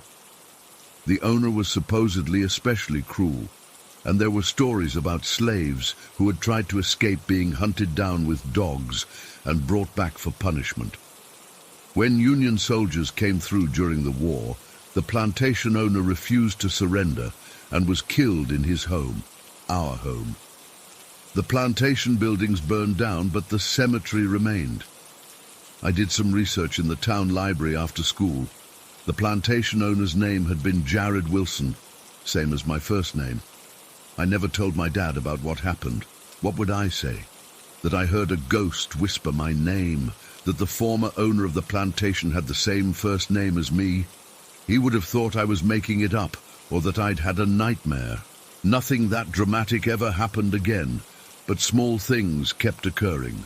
Items would be moved from where I'd left them. I'd hear footsteps in the hallway when I was alone. Sometimes I'd get that feeling of being watched again, though never as intense as that night. We moved out 6 months later when Dad got a better job offer in another state. I never told him the real reason I was so eager to leave, but I think he sensed something was off about the place too. The night before we moved, I looked out at that cemetery one last time. In the moonlight, I swear I saw a figure standing among the graves, looking up at my window. I still don't know what happened that night. Was it the ghost of Jared Wilson, seeing his namesake living in his house? Was it something else entirely? All I know is that I heard my name whispered directly into my ear by something that wasn't human, and I'll never forget it as long as I live.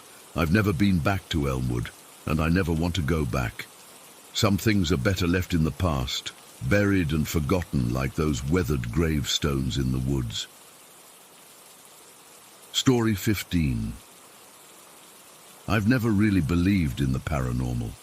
I mean, I've enjoyed my fair share of ghost stories around campfires, but I always chalked them up to imagination, coincidence, or someone's desperate need for attention. That was until about 6 months ago, when something happened in our home that I still can't explain. My husband Mark and I bought this old colonial house in Willow Haven about 2 years ago. It's one of those small New England towns with more history than people. You know the type. Lots of buildings from the 1700s, a town square with a white church, and locals who can tell you which of their ancestors fought in the Revolutionary War. Our house isn't quite that old, built in the 1850s according to town records, but it's seen its fair share of history. The previous owners had done some weird renovations over the years, the most notable being that they converted the carport into what became our master bedroom. It's unusually large compared to the rest of the rooms in the house, with high ceilings and this sort of disconnected feeling from the rest of the home. Not in a bad way, but you can definitely tell it wasn't part of the original structure. We moved in when I was 7 months pregnant with our son, Ethan. It was a bit of a rush job, painting nursery walls and assembling furniture with my giant belly getting in the way. But we managed to make it feel like home before he arrived. Ethan's room is just off the main hallway, about 10 steps from our bedroom door. The night it happened was completely ordinary. It was a Tuesday in February. Mark had come home from work. We'd had dinner, given Ethan his bath, and put him to bed around 7:30. Nothing unusual in our routine.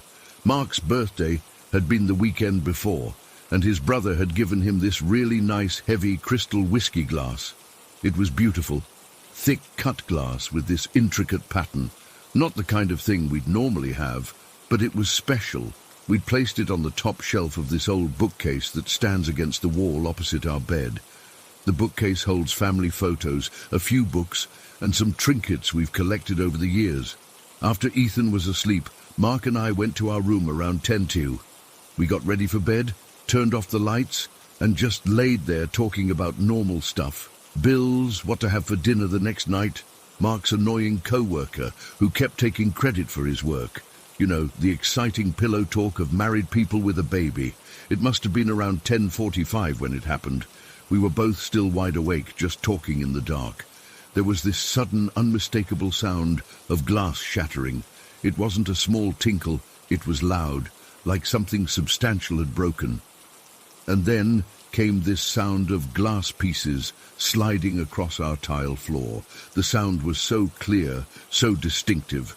My heart immediately started racing. My first thought was that somehow Ethan had gotten out of his crib and broken something, which was ridiculous because he couldn't even walk yet. My second thought was that someone had broken in. "What the hell was that?" Mark whispered. I reached over and switched on my bedside lamp. The sudden light made us both squint. I scanned the room, expecting to see shards of glass scattered across the floor, but there was nothing. "It sounded like it came from in here," I said, my voice shaky. Mark got out of bed and checked our attached bathroom. Nothing. He stepped out into the hallway to look toward Ethan's room. I could hear our son's little sleep noises through the baby monitor, so I knew he was fine. I got up and started examining our bedroom more carefully. The sound had been so clear, I was certain something had broken. I checked behind furniture, under the bed. Nothing. And then I saw it. There, sitting perfectly upright on the carpet in front of the bookcase, was Mark's birthday glass, the heavy crystal one that had definitely been on the top shelf of the bookcase when we'd gone to bed. It was just standing there on the floor, completely intact, not a scratch or chip on it. "Mark!" I called, my voice barely above a whisper. "Look!" He came back in from the hallway and followed my gaze to the glass. "What the?" he said, walking over to it. He picked it up carefully, examining it. "This was on the shelf." "I know," I said, "and we both heard glass breaking." Mark looked around the room again. "But nothing's broken. How is that possible?" I shook my head. The bookcase was solid wood, pretty heavy itself. It wasn't like it could have vibrated or shaken enough to make the glass fall, and even if it had, how would it have landed perfectly upright on the carpet? And what explained the sound of shattering glass? "Maybe something fell in another room," Mark suggested, but we both knew that wasn't it. The sound had been right there, in our bedroom, and it wasn't just the sound of something falling. It was specifically the sound of glass breaking, and then pieces sliding across a hard surface. I walked over to the bookcase and looked at the spot where the glass had been. Nothing else was disturbed. The family photos were all in place. The little ceramic elephant my mother had given us was still there. The books were all neatly lined up. There's no window near the bookcase that could have created a draft. Our ceiling fan wasn't on. The air conditioning wasn't running. There was literally nothing that could have moved that heavy glass off the shelf. Could Ethan have somehow... Mark started, but then stopped himself, realizing how impossible that was. Our 7-month-old was securely in his crib, in another room, and definitely couldn't reach the top shelf of a 6-foot bookcase, even if he had somehow teleported into our room. I felt this cold sensation wash over me, the kind that starts at the back of your neck and travels down your spine. I've never experienced anything like it before or since. It wasn't fear exactly. It was more like a sudden awareness that something was very, very wrong. "Put it back," I said to Mark, who was still holding the glass. He looked at me questioningly, but then nodded and carefully placed the glass back on the top shelf of the bookcase, exactly where it had been. We both stood there staring at it for a moment, as if expecting it to move again right before our eyes. It didn't. "Maybe it was the ice maker," Mark suggested half-heartedly. But our refrigerator was in the kitchen on the other side of the house, and the sound had been clear as day, right in our bedroom. We checked on Ethan, who was sleeping peacefully, completely unaware of the strangeness happening just rooms away. We searched the entire house, looking for anything that might have fallen or broken. Nothing, not a single thing out of place. When we got back to our bedroom, I found myself not wanting to turn off the light. It's silly, I know. I was a 32-year-old woman with a master's degree, afraid of the dark because a glass had somehow moved from a shelf to the floor. But there was something so fundamentally wrong about what had happened that I couldn't shake the feeling that turning off the light would somehow make things worse. Mark must have felt it too, because he didn't suggest turning the light off either. We got back into bed, both of us sitting up against the headboard, staring at the bookcase. "It has to be some kind of explanation," Mark said after a while. "Physics or something." "Physics doesn't make a glass teleport from a shelf to the floor while simultaneously creating the sound of glass breaking when nothing broke," I replied.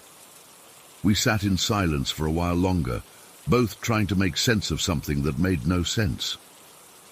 "This house is old," I finally said.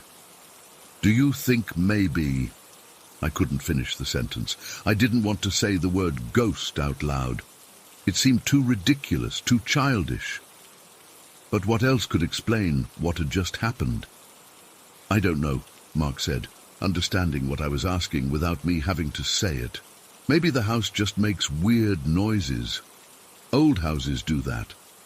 But we both knew this wasn't just a weird noise.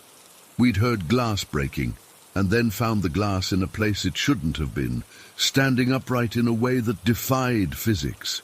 Eventually, exhaustion won out over fear. We turned off the light around 1:30 a.m. and tried to sleep. I don't think either of us actually slept much. I kept jerking awake every time I started to drift off, convinced I'd heard another noise. The next morning, in the harsh light of day, we tried to rationalize what had happened. Maybe one of us had moved the glass earlier and forgotten. Maybe we'd both misheard the sound. Maybe there was some kind of explanation involving air pressure or temperature changes or whatever. But deep down, we both knew none of those explanations made sense. We considered asking the previous owners if they'd ever experienced anything strange, but they'd been an elderly couple who'd moved to Florida. And honestly, what would we even ask? "Hey, did your glassware ever teleport around the room?" So we did what most adults would do. We tried to forget about it. We went about our lives, taking care of Ethan, going to work, cooking dinner, watching Netflix. Normal stuff. And nothing like that ever happened again. But sometimes, late at night when the house is quiet, I find myself staring at that bookcase, at that glass still sitting on the top shelf. Mark suggested we get rid of it once, but somehow that felt wrong, like we'd be admitting something had happened that we couldn't explain. So it stays there, a constant reminder of that inexplicable night. I've researched the history of our house since then. Turns out it was originally built by a glassblower and his family. He had a small shop in what is now our backyard, though it was torn down long ago. I don't know if that's relevant or just a strange coincidence. Sometimes I wonder if we were meant to hear that sound, to see that glass moved, like someone or something was trying to get our attention. But why? And what were they trying to tell us? I still don't believe in ghosts. Not really.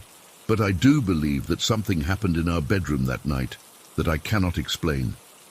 And in some ways, that's more unsettling than any ghost story could ever be. The knowledge that there are things in this world that defy explanation, that challenge everything we think we know about reality. The glass hasn't moved since. But sometimes, when I'm home alone with Ethan during the day, I'll hear what sounds like footsteps in our bedroom when no one's there, or I'll catch a glimpse of something moving just at the edge of my vision. And I wonder if whatever caused that glass to move is still here with us, watching, waiting for some reason I can't understand. I've never shared this story before now. It sounds crazy, I know, but I swear every word of it is true. And I still don't have an explanation for what happened that night. How a heavy glass moved from a high shelf to the floor without breaking, while somehow creating the sound of glass shattering. I probably never will. And that's the scariest part of all. So, story 16. My house in Meadowbrook is pretty big. My parents both work in healthcare, and we moved here from a much smaller place when I was 12. I have the corner bedroom at the back of the house, right next to my parents' room. I've always loved my room because of the huge window that looks out over our backyard and the pool. During summer, I can just slip out and go swimming whenever I want. That night, though, I wish I hadn't had that window at all. Jess arrived around 4 p.m. after school. We spent a few hours working on our project in the living room, spreading all our materials across the coffee table. My mom made us chicken parmesan for dinner, my favorite, and we ate with my parents and my little brother around 7. It was a totally normal Friday night. We were laughing, talking about school drama, and my dad was telling his usual bad jokes. After dinner, Jess and I went back to my room to finish up some details on our presentation. We were in that silly mood you get into during sleepovers. You know, when everything becomes hilarious for no reason. We spent way too much time choosing the perfect fonts for our PowerPoint slides and debating whether we should include a joke about algae that only our biology teacher would understand. Around 11:30, we finally decided we'd done enough work. My parents had already gone to bed. They're early sleepers since they often have weekend shifts at the hospital. Jess took my bed, since she was the guest, and I set up the air mattress on the floor like I usually do for sleepovers. We talked for a while about random stuff, this guy Jess had a crush on, the upcoming track meet, and how nervous we were about driving tests. Normal teenage stuff. By midnight, we were both getting tired. Jess fell asleep pretty quickly. I could hear her breathing change. I remember checking my phone one last time, setting my alarm for the morning, and then putting it on the charger beside my mattress. I was exhausted from the week and started drifting off almost immediately. And then it happened. I don't know exactly what time it was, maybe 20 or 30 minutes after I'd fallen asleep. I suddenly woke up and something was wrong. Not just a little wrong, but catastrophically wrong. I've never felt anything like it before or since. It was like every cell in my body was screaming at me that I was in terrible danger. There was no sound, no movement, nothing visible that could have triggered this reaction. My room looked exactly the same in the dim glow of my nightlight. But I was suddenly, inexplicably terrified beyond anything I'd ever experienced. It wasn't like being scared of a horror movie or worried about a test. This was primal, overwhelming terror. The fear hit me so hard and so fast that I couldn't even scream. I just started sobbing, these deep, uncontrollable sobs that shook my whole body. I couldn't stop. I couldn't breathe properly. It felt like something horrible was about to happen, like something was in the room with us, watching us, waiting, but I couldn't see anything. There was nothing there. Just this crushing sensation of dread and danger. I remember curling into a ball on my mattress, trying to make myself as small as possible. My whole body was shaking violently. I've never trembled like that before. It wasn't like shivering from cold. It was like my body was having some kind of fear seizure. I felt hot and cold at the same time, and my heart was pounding so hard I could feel it in my throat. The worst part was that I couldn't explain it. If there had been a noise or I'd seen something, at least my reaction would have made sense. But this came out of nowhere, and that made it even more terrifying. Why was I suddenly so afraid? What was happening to me? My crying woke up Jess. I remember her voice cutting through my panic. "Evelyn, what's wrong? Are you okay?" I couldn't even form words to answer her. When she turned on my bedside lamp and saw the state I was in, she immediately jumped down from my bed and sat beside me on the air mattress. I must have looked terrible because her face went completely white. "What happened? Did you have a nightmare?" she kept asking, but I just kept shaking my head and crying. I wasn't having a panic attack. I've had those before, and this was different. This felt external somehow, like something was pressing down on me, surrounding me. Jess moved closer and put her arm around me. "You're scaring me, Ev," she said. "Should I get your parents?" I managed to grab her arm when she started to stand up. I didn't want her to leave me alone, not even for the few seconds it would take to go next door to my parents' room. I couldn't explain why, but I was certain that being alone would be dangerous. Jess stayed with me. She helped me move from the air mattress up onto my bed where we sat with our backs against the headboard. I was still crying and trembling, but having her next to me helped a little. She kept her arm around my shoulders, holding me tight. Then she started praying. Jess's family is pretty religious. They go to the big Methodist church near the high school, but she's never been pushy about it with me. My family only goes to church on Christmas and Easter, but that night she just started praying out loud, her voice soft but steady. God, please protect Evelyn. Surround this room with your light and love. Keep away any darkness or fear. Fill this space with peace. She kept going, sometimes repeating the same phrases over and over. I don't remember all the words, but I remember the rhythm of her voice, the way it gave me something to focus on besides the terror. We stayed like that for what felt like hours, me shaking and crying, Jess holding me and praying. Gradually I almost didn't notice at first. The fear began to recede. It didn't disappear completely, but it lessened enough that I could breathe more normally. My sobs turned into occasional hiccups. The violent trembling subsided into intermittent shivers. I remember looking at my phone at one point and seeing that it was almost 3 a.m. We had been sitting there for over 2 hours. My throat was raw from crying, and my body ached from being so tense for so long. Jess looked exhausted, but refused to stop praying or let go of me. Around 3:30, I finally felt like I could lie down. Jess insisted on staying in the bed with me rather than going back to the air mattress. She kept one arm around me and continued to whisper prayers, even as we both started to drift off. I don't think either of us really slept much. It was more like we dozed fitfully until morning light started filtering through my window around 6 a.m. When my alarm went off at 8, I felt horrible. Exhausted, drained, with puffy eyes and a headache from all the crying. But the inexplicable terror was completely gone. In the morning light, with birds chirping outside and the normal sounds of my house waking up, it was hard to believe what had happened just hours before.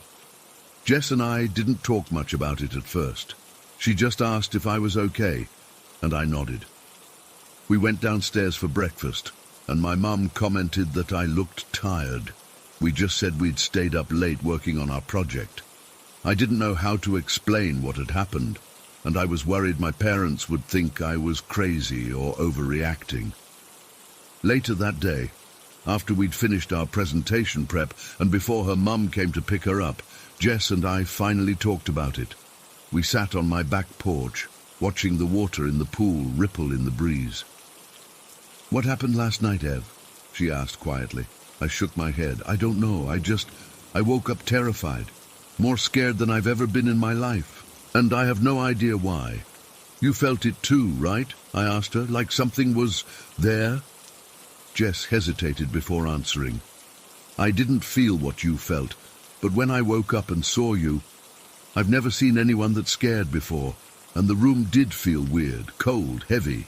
She paused, then added, "I think prayer helped. I think, whatever it was, couldn't stay when I was praying." I'm not particularly religious, but I couldn't argue with her. The prayers had helped.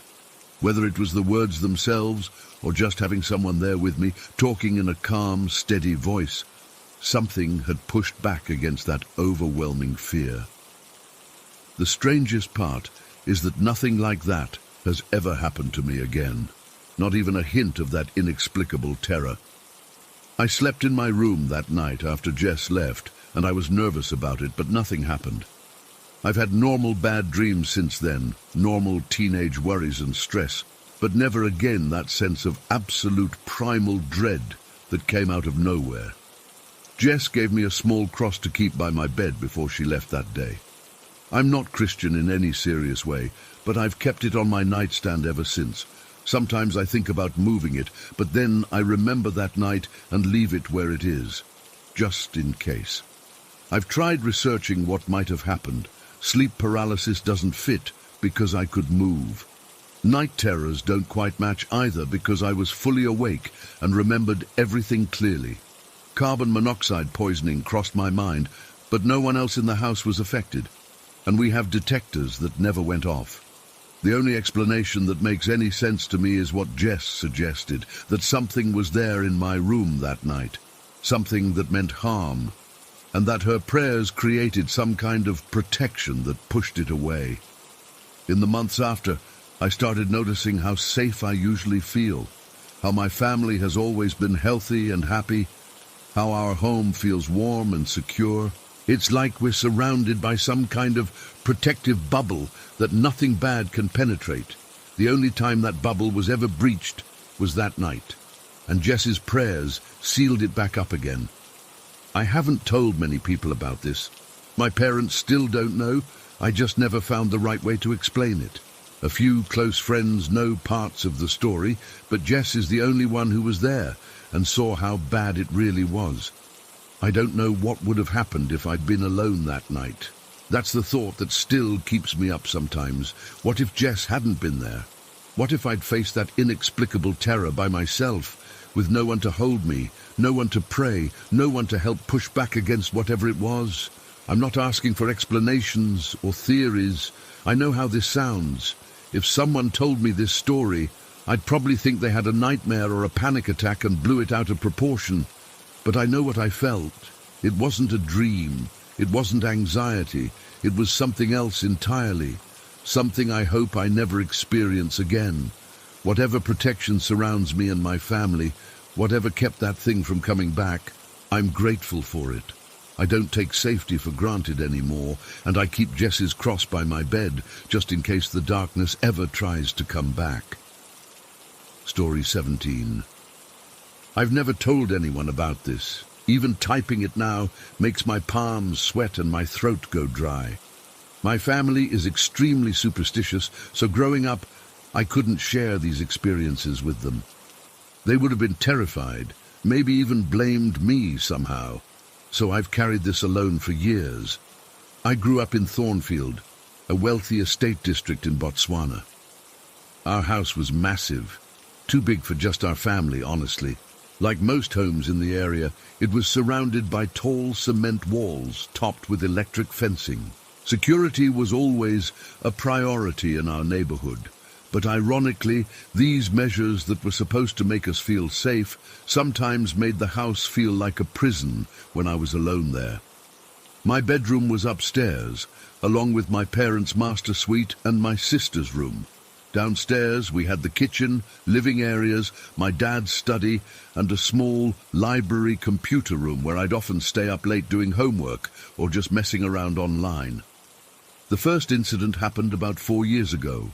I was 17, and my parents had gone to visit relatives for the weekend. My sister was away at university, so I had the house to myself. I've always been a night owl, so staying up until 2 or 3 a.m. wasn't unusual for me. That first night alone, I woke up around 1:30 a.m. needing to use the bathroom. Our upstairs hallway is long and dark, with wooden floors that sometimes creak. As I walked to the bathroom, I heard what sounded like shuffling downstairs. Not loud, just subtle movement, like someone carefully stepping across the tile floor in the kitchen. I froze. My first thought was burglars, but our security system was definitely armed. I'd set it myself before going to bed. The system has motion sensors throughout the downstairs areas, and the control panel in my parents' room would show if any zone was triggered. I quickly checked it. All clear, no zones activated. I convinced myself it was just the house settling, or maybe our neighbor's dog that sometimes wandered into our yard. I used the bathroom and hurried back to bed, double-checking that my door was locked. Over the next few weeks I heard similar sounds several times, always at night, always when I was the only one awake. Soft shuffling, sometimes what sounded like a cabinet closing gently. The alarm never went off. I started to think maybe I was just being paranoid or half asleep and imagining things. Then about a month later, something changed. I was lying in bed, scrolling through my phone, when I heard a distinct sound, like a glass tumbler rolling across a wooden surface. It seemed to be coming from my dresser, which sits against the wall opposite my bed. I have this habit of keeping water by my bed at night. I'd bring a glass up from the kitchen and set it on my nightstand, or sometimes on my dresser if my nightstand was cluttered. That night, I'd left a glass on my dresser. The sound was unmistakable. A glass cylinder rolling across wood. I was so terrified I couldn't even look. I just lay there, eyes squeezed shut, heart racing, waiting for whatever might happen next. Nothing did. Eventually, I must have fallen asleep from sheer exhaustion. In the morning, I found the glass exactly where I'd left it, standing upright. Not on its side, not on the floor. Perfectly placed where I'd put it. This made no sense. I know what I heard. For the next few days, I deliberately didn't bring water to my room. No strange sounds occurred, but one night I forgot and brought a glass up again. Around 2 a.m., I heard it again, that rolling sound. This happened several more times, always following the same pattern, glass in room, rolling sound at night, no glass on quiet night. I started to think maybe there was a rational explanation, perhaps vibrations from passing trucks, or the house settling in a specific way that made the glass vibrate. But then why didn't it actually move? And why did it only happen late at night? The incidents with the glass were unsettling, but what happened a few weeks later was what truly shook me to my core. It was during school holidays, and my parents were at a work function. I was downstairs in the study using the computer. It must have been around midnight. Our study has these large glass doors that lead out to the veranda and garden. The curtains were open because I sometimes like looking out at the yard at night. The garden lights create this peaceful atmosphere. Suddenly, I felt this overwhelming urge to leave the room. Not just a casual thought, but this powerful instinctive need to get out. My skin prickled, and I felt cold all over. I looked up from the computer screen and glanced around the room. That's when I saw it. Standing right outside the glass door was a figure. At first, I thought it was an intruder, that someone had somehow gotten past our security system.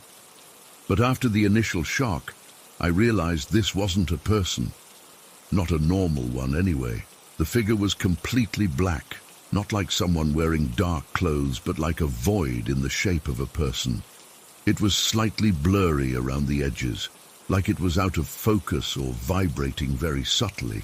It stood perfectly still on the veranda, seemingly facing directly at me through the glass. I couldn't make out any features, no face, no eyes, just this human-shaped darkness. It wasn't particularly tall or imposing, just average height, but there was something deeply wrong about it. It felt, I don't know how to describe it, ancient. Not in appearance, but in presence. I sat there staring at it for what must have been at least a full minute, though it felt like hours. I couldn't move, I couldn't scream. I just kept looking at it, trying to make sense of what I was seeing. Was it a shadow? A reflection? Some trick of the light? But there was no explanation that made sense. The garden lights would have illuminated anyone standing there. Our security lights are motion activated and hadn't turned on.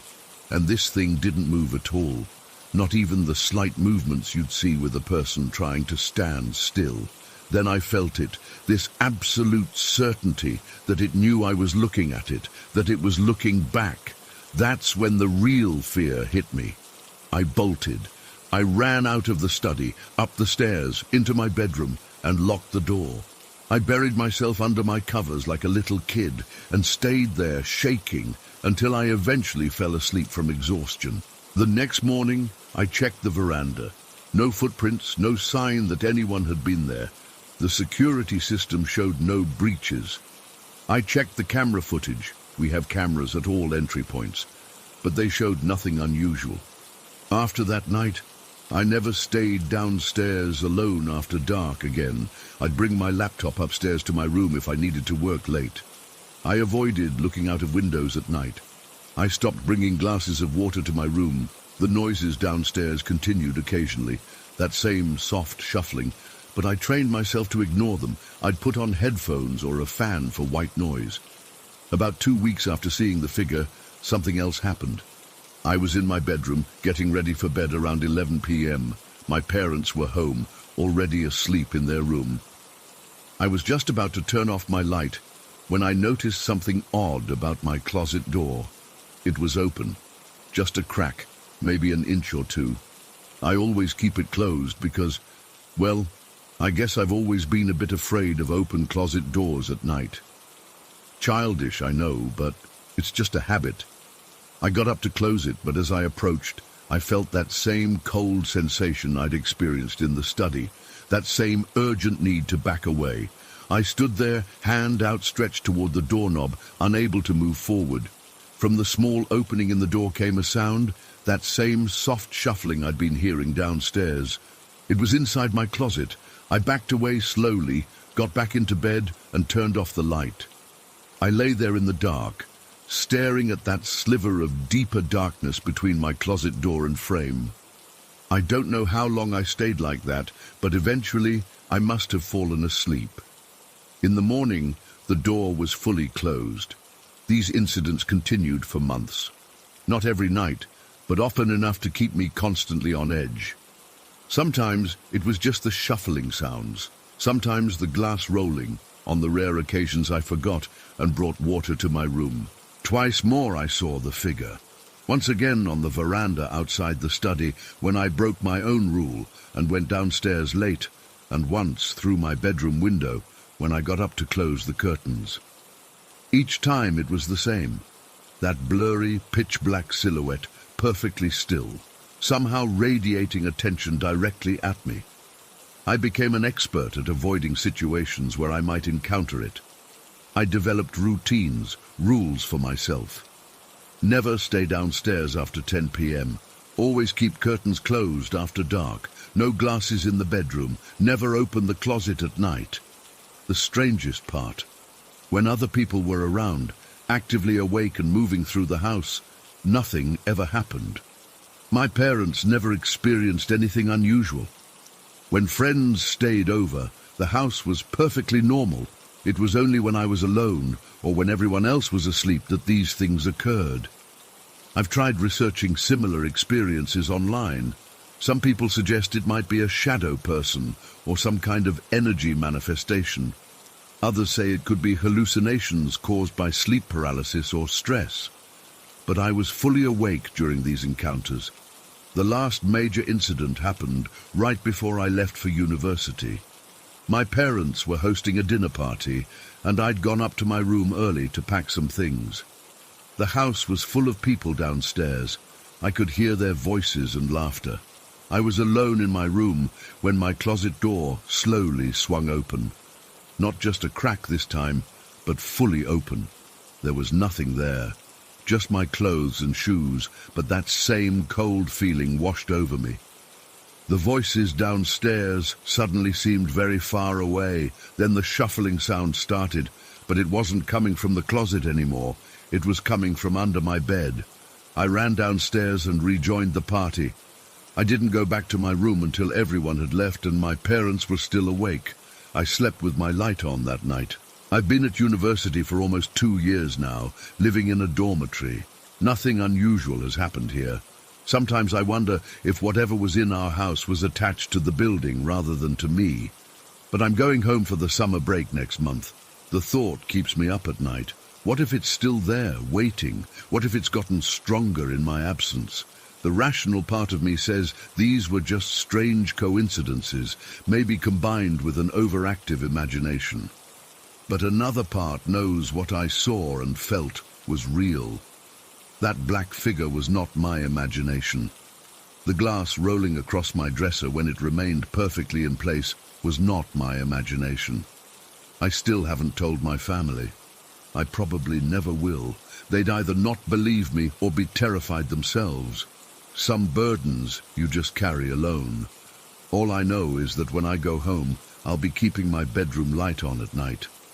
And I definitely won't be bringing any glasses of water upstairs. Story 18. I still get goosebumps thinking about what happened 3 weeks ago. I've been trying to make sense of it, but I can't find any logical explanation. Maybe writing it down will help me process it. Or maybe someone here has experienced something similar. We moved into this house in Pinewood Estates about 4 months ago. It's a nice enough place.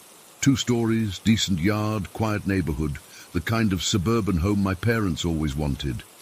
The move happened right before my fall semester started, so I've been balancing unpacking, settling in, and keeping up with my classes at the community college about 20 minutes away. That Monday started like any other. I had a morning class but was free the rest of the day. My dad was at work, Mom had some appointment, and my sister was at school. Our schedules have been all over the place since moving, so sometimes I'm not even sure who's supposed to be home when.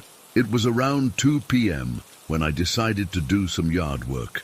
There was this pile of sticks and branches leaning against the side of our garage that had been there since we moved in. My dad kept saying he'd take care of it, but I figured I'd surprise him by clearing it out. The weather was weird that day. Sunny 1 minute, then cloudy with these strong gusts of wind. I grabbed the hatchet from our shed to break down some of the bigger branches before bagging them. I'd been working for maybe 30 minutes, my back to the garage, when something caught my attention. I turned around and noticed the side door of our garage was open.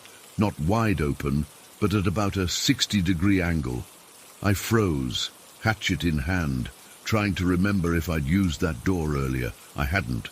I came through the front door, walked around the house to the shed, and then to the stick pile.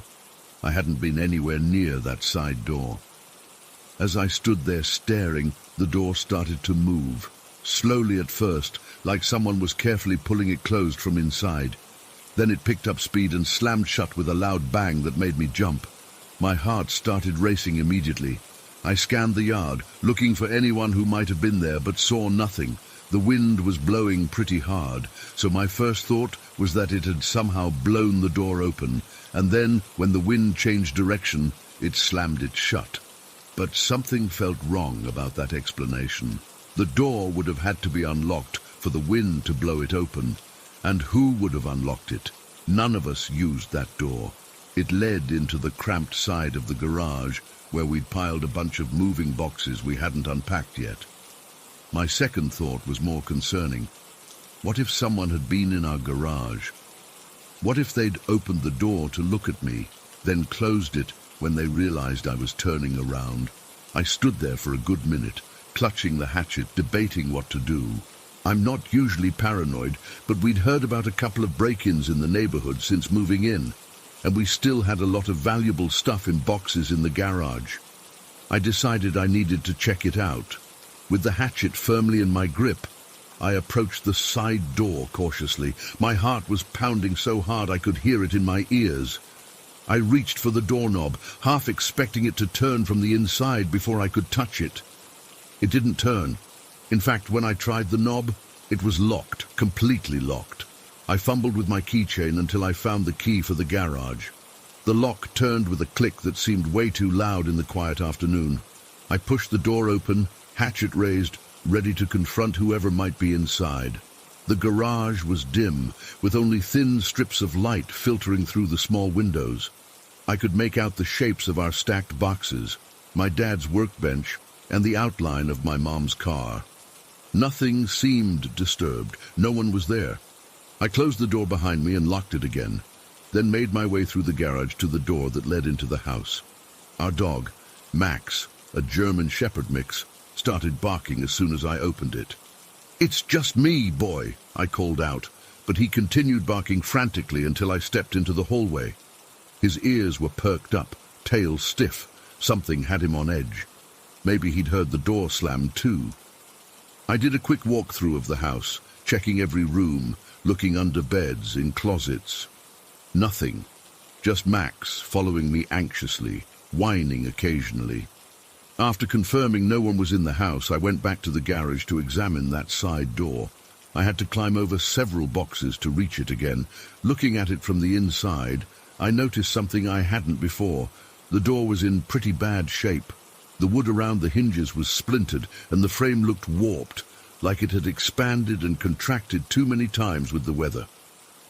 I tried turning the knob from the inside. It didn't budge, not even a little. Even after unlocking it, the door seemed stuck in its frame. I had to put my shoulder against it and push hard to get it open. When it finally gave way, I heard a crack, and small chips of paint fell from the hinges. The door's paneling started to peel back slightly from the force I'd applied. Standing in the doorway, I tried to make sense of what I'd seen. The door was clearly difficult to open. It required significant force. Yet I'd seen it standing open, moving on its own. How was that possible? I stepped outside and let the door close behind me. It slammed shut quickly. That part made sense given how the frame was warped. But how had it opened in the first place? I spent the next hour trying to recreate what I'd seen. I opened the door with considerable effort each time and let it go, watching how it closed. I checked for drafts or air pressure issues that might have pulled it open. I even stood in the exact spot where I'd been cutting sticks, looking back at the door repeatedly, wondering if maybe I'd imagined seeing it open. But I hadn't imagined it. I'm certain of what I saw. When my mom got home around 4 p.m., I asked her if she'd been back to the house earlier. She hadn't. My dad and sister confirmed the same when they got home. None of us had used that door in months, not since we moved in. That night, I had trouble sleeping. I kept replaying the scene in my mind. The door opening at that odd angle, the way it moved on its own, gradually at first, then slamming shut. The fact that it was locked when I tried it moments later. Over the next few days, I kept checking that door. It remained exactly as it had been, difficult to open, quick to close, always locked. I even set up my phone to record it for a few hours one afternoon when no one was home. Nothing happened. A week later, I finally worked up the courage to ask our neighbors if they'd seen anyone around our house that Monday. Mrs.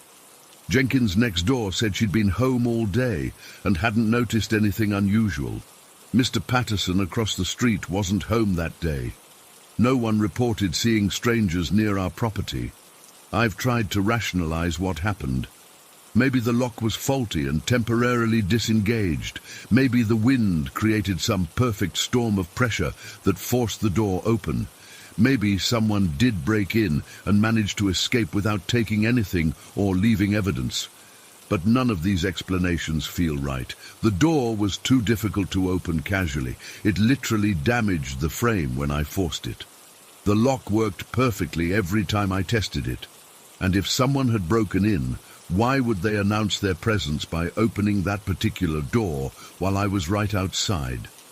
Sometimes I wonder if moving into this house was a mistake. I've started noticing other things too.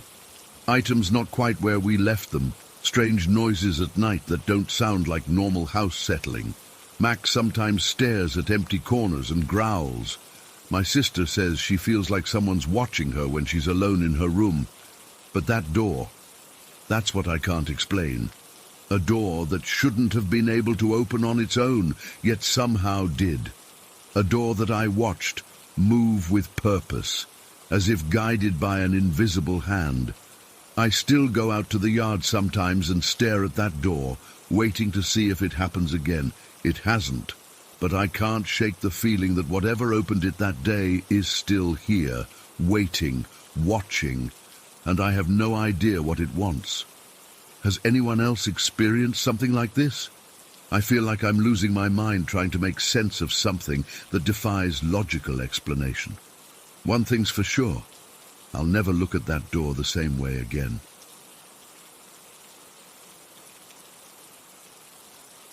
Story 19. I've never told anyone about this outside my family, but I need to get this off my chest. Maybe someone here has experienced something similar and can help me make sense of what happened. Even typing this now, my hands are getting clammy and my heart is racing a bit. This all started back in 2007 when I was 13. My family had just moved to this really remote area in Blackwater County, deep in the Texas Hill Country. My dad had bought a chunk of land out there with plans to build our forever home himself. But until then, we had to live in this double-wide trailer. You know the kind. 2 prefabricated halves connected together to make one house. Nothing fancy, just temporary. The trailer wasn't terrible, but it definitely felt off. From day one, there was something about it that made the hair on my arms stand up. I tried to convince myself it was just the stress of moving to a new place where I didn't know anyone. Being the new kid sucks, especially when you're 13 and already awkward as hell. My bedroom was next to my brother Mike's room. His closet had this bare light bulb that hung from the ceiling with a simple pull string. You'd tug it once for on, once for off. Standard stuff. Nothing special about it. I discovered the thing completely by accident about 3 weeks after we moved in. I was bored out of my mind one afternoon while Mike was at soccer practice. Our new house was basically in the middle of nowhere. The nearest neighbor was like half a mile away, and they were an elderly couple who rarely came outside. My parents were both working, and without internet yet. Dad kept promising we'd get it next week. I was just wandering around the house looking for something to do. I ended up in Mike's room, digging through his stuff to see if he had any games or comics I could borrow without him noticing. When I went to check his closet, I pulled the string to turn on the light. As I was looking around, I absent-mindedly pulled the string a couple more times. On, off, on. That's when it happened. After I pulled the string that third time, I moved away from the closet to look under Mike's bed, but then I heard a faint click behind me. I turned around and saw the closet light had turned itself back on. I froze, confused. Before I could process what was happening, the light clicked off again, then on again, then off again 3 times. The exact same pattern I had just done. My first thought was that the pull string was still swinging and somehow hitting the mechanism, but when I looked closer, the string was completely still. Plus, the timing was too deliberate, too perfect, like someone invisible was standing there pulling the string with the same rhythm I had. I bolted out of the room and didn't go back in for the rest of the day. I told myself it was just faulty wiring or something. Our trailer was pretty cheap after all, but deep down I knew that didn't make sense. Why would faulty wiring perfectly mimic my pattern? A few days later, my curiosity got the better of me. I had to know if it was a one-time glitch or something else. So when everyone was out of the house again, I went back to Mike's closet. My heart was pounding so hard, I could feel it in my throat as I grabbed the pull string. On, off, on. I stepped back, half expecting nothing to happen, half terrified something would. 3 seconds passed. Then, click. The light turned on by itself. Click. Off. Click. On. Click. Off. I ran out of the room, slamming the door behind me. This wasn't faulty wiring. This was something responding to me. Over the next few months, I kept testing it. Sometimes weeks would pass before I worked up the courage to try again, but I always came back to it. The result was always exactly the same. 3 pulls from me, 3 responses from whatever it was. I never told anyone about it. Not Mike, not my parents, not my friends. What would I even say? Hey, the light in Mike's closet is copying me. They'd think I was making it up or playing a prank. Plus, there was something weirdly private about it, like it was a secret between me and the light, or me and whatever was controlling the light. It scared me, but it also gave me this strange thrill. I had discovered something impossible, something that didn't make sense in the normal world. After about 1.5 years, my dad finally finished our permanent house. It was about 100 yards from where the trailer had been, built on higher ground with a view of the hills. It was a real house with solid walls and proper insulation, not the thin metal skin of the trailer that rattled whenever the wind blew. Moving day was chaotic but exciting. We were all so happy to get out of that cramped trailer and into a real home. My new bedroom was twice the size of my old one, with a walk-in closet and windows that actually sealed properly against the Texas heat. For the first few weeks, I was just happy to be in the new house. I didn't think about the weird light incident at all. The strange happenings in the trailer seemed to belong to another life.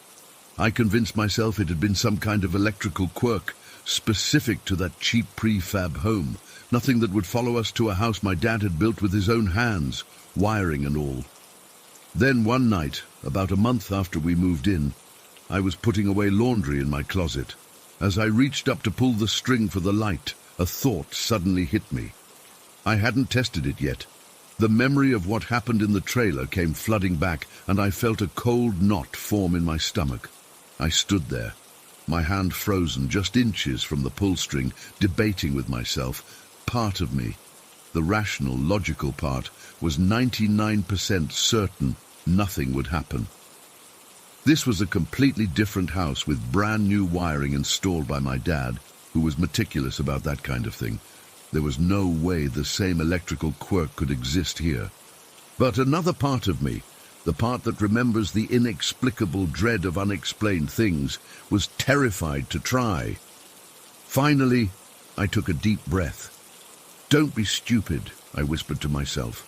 "It's just a light." I pulled the string 3 times. On, off, on.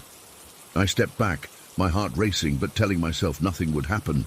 This was a different house, different wiring, different everything. 3 seconds passed in silence. Then, click. The light turned on by itself. My blood turned to ice in my veins. Click, off, click, on, click, off. Exactly the same. 3 responses, perfect timing, in a completely different house. I stumbled backward, knocking into my dresser hard enough to send a few books toppling to the floor. This couldn't be happening. It wasn't possible. Whatever had been in the trailer had somehow followed us here, followed me here. Without thinking, I sprinted out of my room, down the stairs and straight out the front door into the yard. The night air was cool against my face, but I barely noticed it. My mind was racing, trying to make sense of what had just happened. I stood there under the stars for what felt like hours, afraid to go back inside. How could this follow us? It wasn't the house or the wiring. It was something else. Something that had attached itself to me or my family. When I finally worked up the courage to go back inside, I avoided my closet entirely. I slept with all the lights on that night. The next day, I knew I had to tell someone. I couldn't keep this to myself anymore. It wasn't just a weird quirk in an old trailer. It was something real, something that had followed us. I decided to tell my dad. He was always the practical one, the problem solver. If anyone could figure this out, or at least help me understand it, it would be him. I waited until Mom and Mike were out shopping, then found Dad in his workshop behind the house. He was sanding down a cabinet door, dust mask over his face, and safety goggles, pushing his hair back in that funny way that usually made me laugh. But I wasn't in a laughing mood. "Dad, can I show you something weird in my room?" I asked, trying to keep my voice steady. He looked up, pushing his goggles onto his forehead. "Sure, bud. What's up?"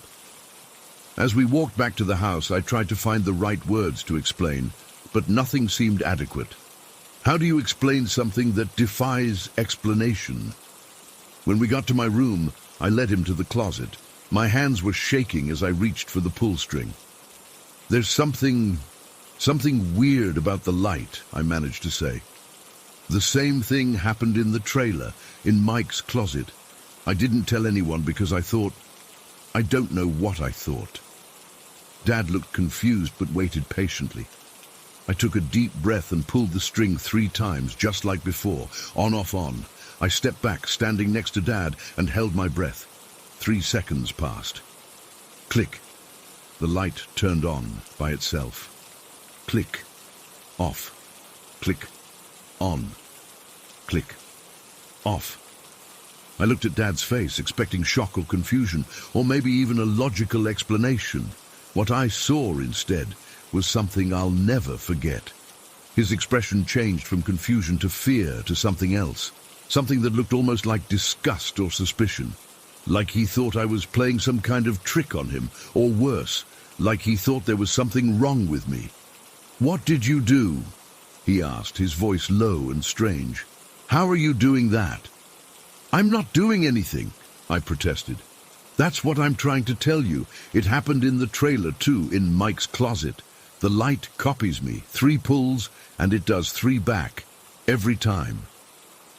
Dad stepped into the closet and examined the fixture, looking for wires or devices I might have rigged up. Finding nothing, he stepped back and stared at me with an expression I'd never seen before. It was like he didn't recognize me. "Don't mess with things you don't understand, Jacob," he said finally, his voice tight. "Sometimes it's better to leave well enough alone." Then he turned and walked out of my room, leaving me standing there in shock. That moment scared me almost as much as the light itself. It wasn't just that my dad couldn't explain what was happening. It was the way he looked at me, like I had somehow brought something dangerous into our home. Like whatever was happening was my fault. After that day, I never showed anyone else the light trick. I avoided using my closet light at all, leaving the door slightly ajar so natural light would filter in instead.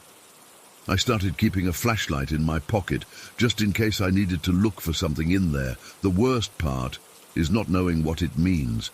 Is it some kind of entity trying to communicate? A glitch in reality? Something attached to me specifically? I've spent years thinking about it, researching similar phenomena online, but never found anything quite like my experience. I'm 29 now, and living in my own apartment in Austin, hundreds of miles from my parents' house. I've never tested any other lights the same way. I'm too afraid of what might happen if it followed me here too. Sometimes I wonder if I should go back to my parents' house and try again, to see if it's still there. Other times, I think maybe Dad was right. Some things are better left alone.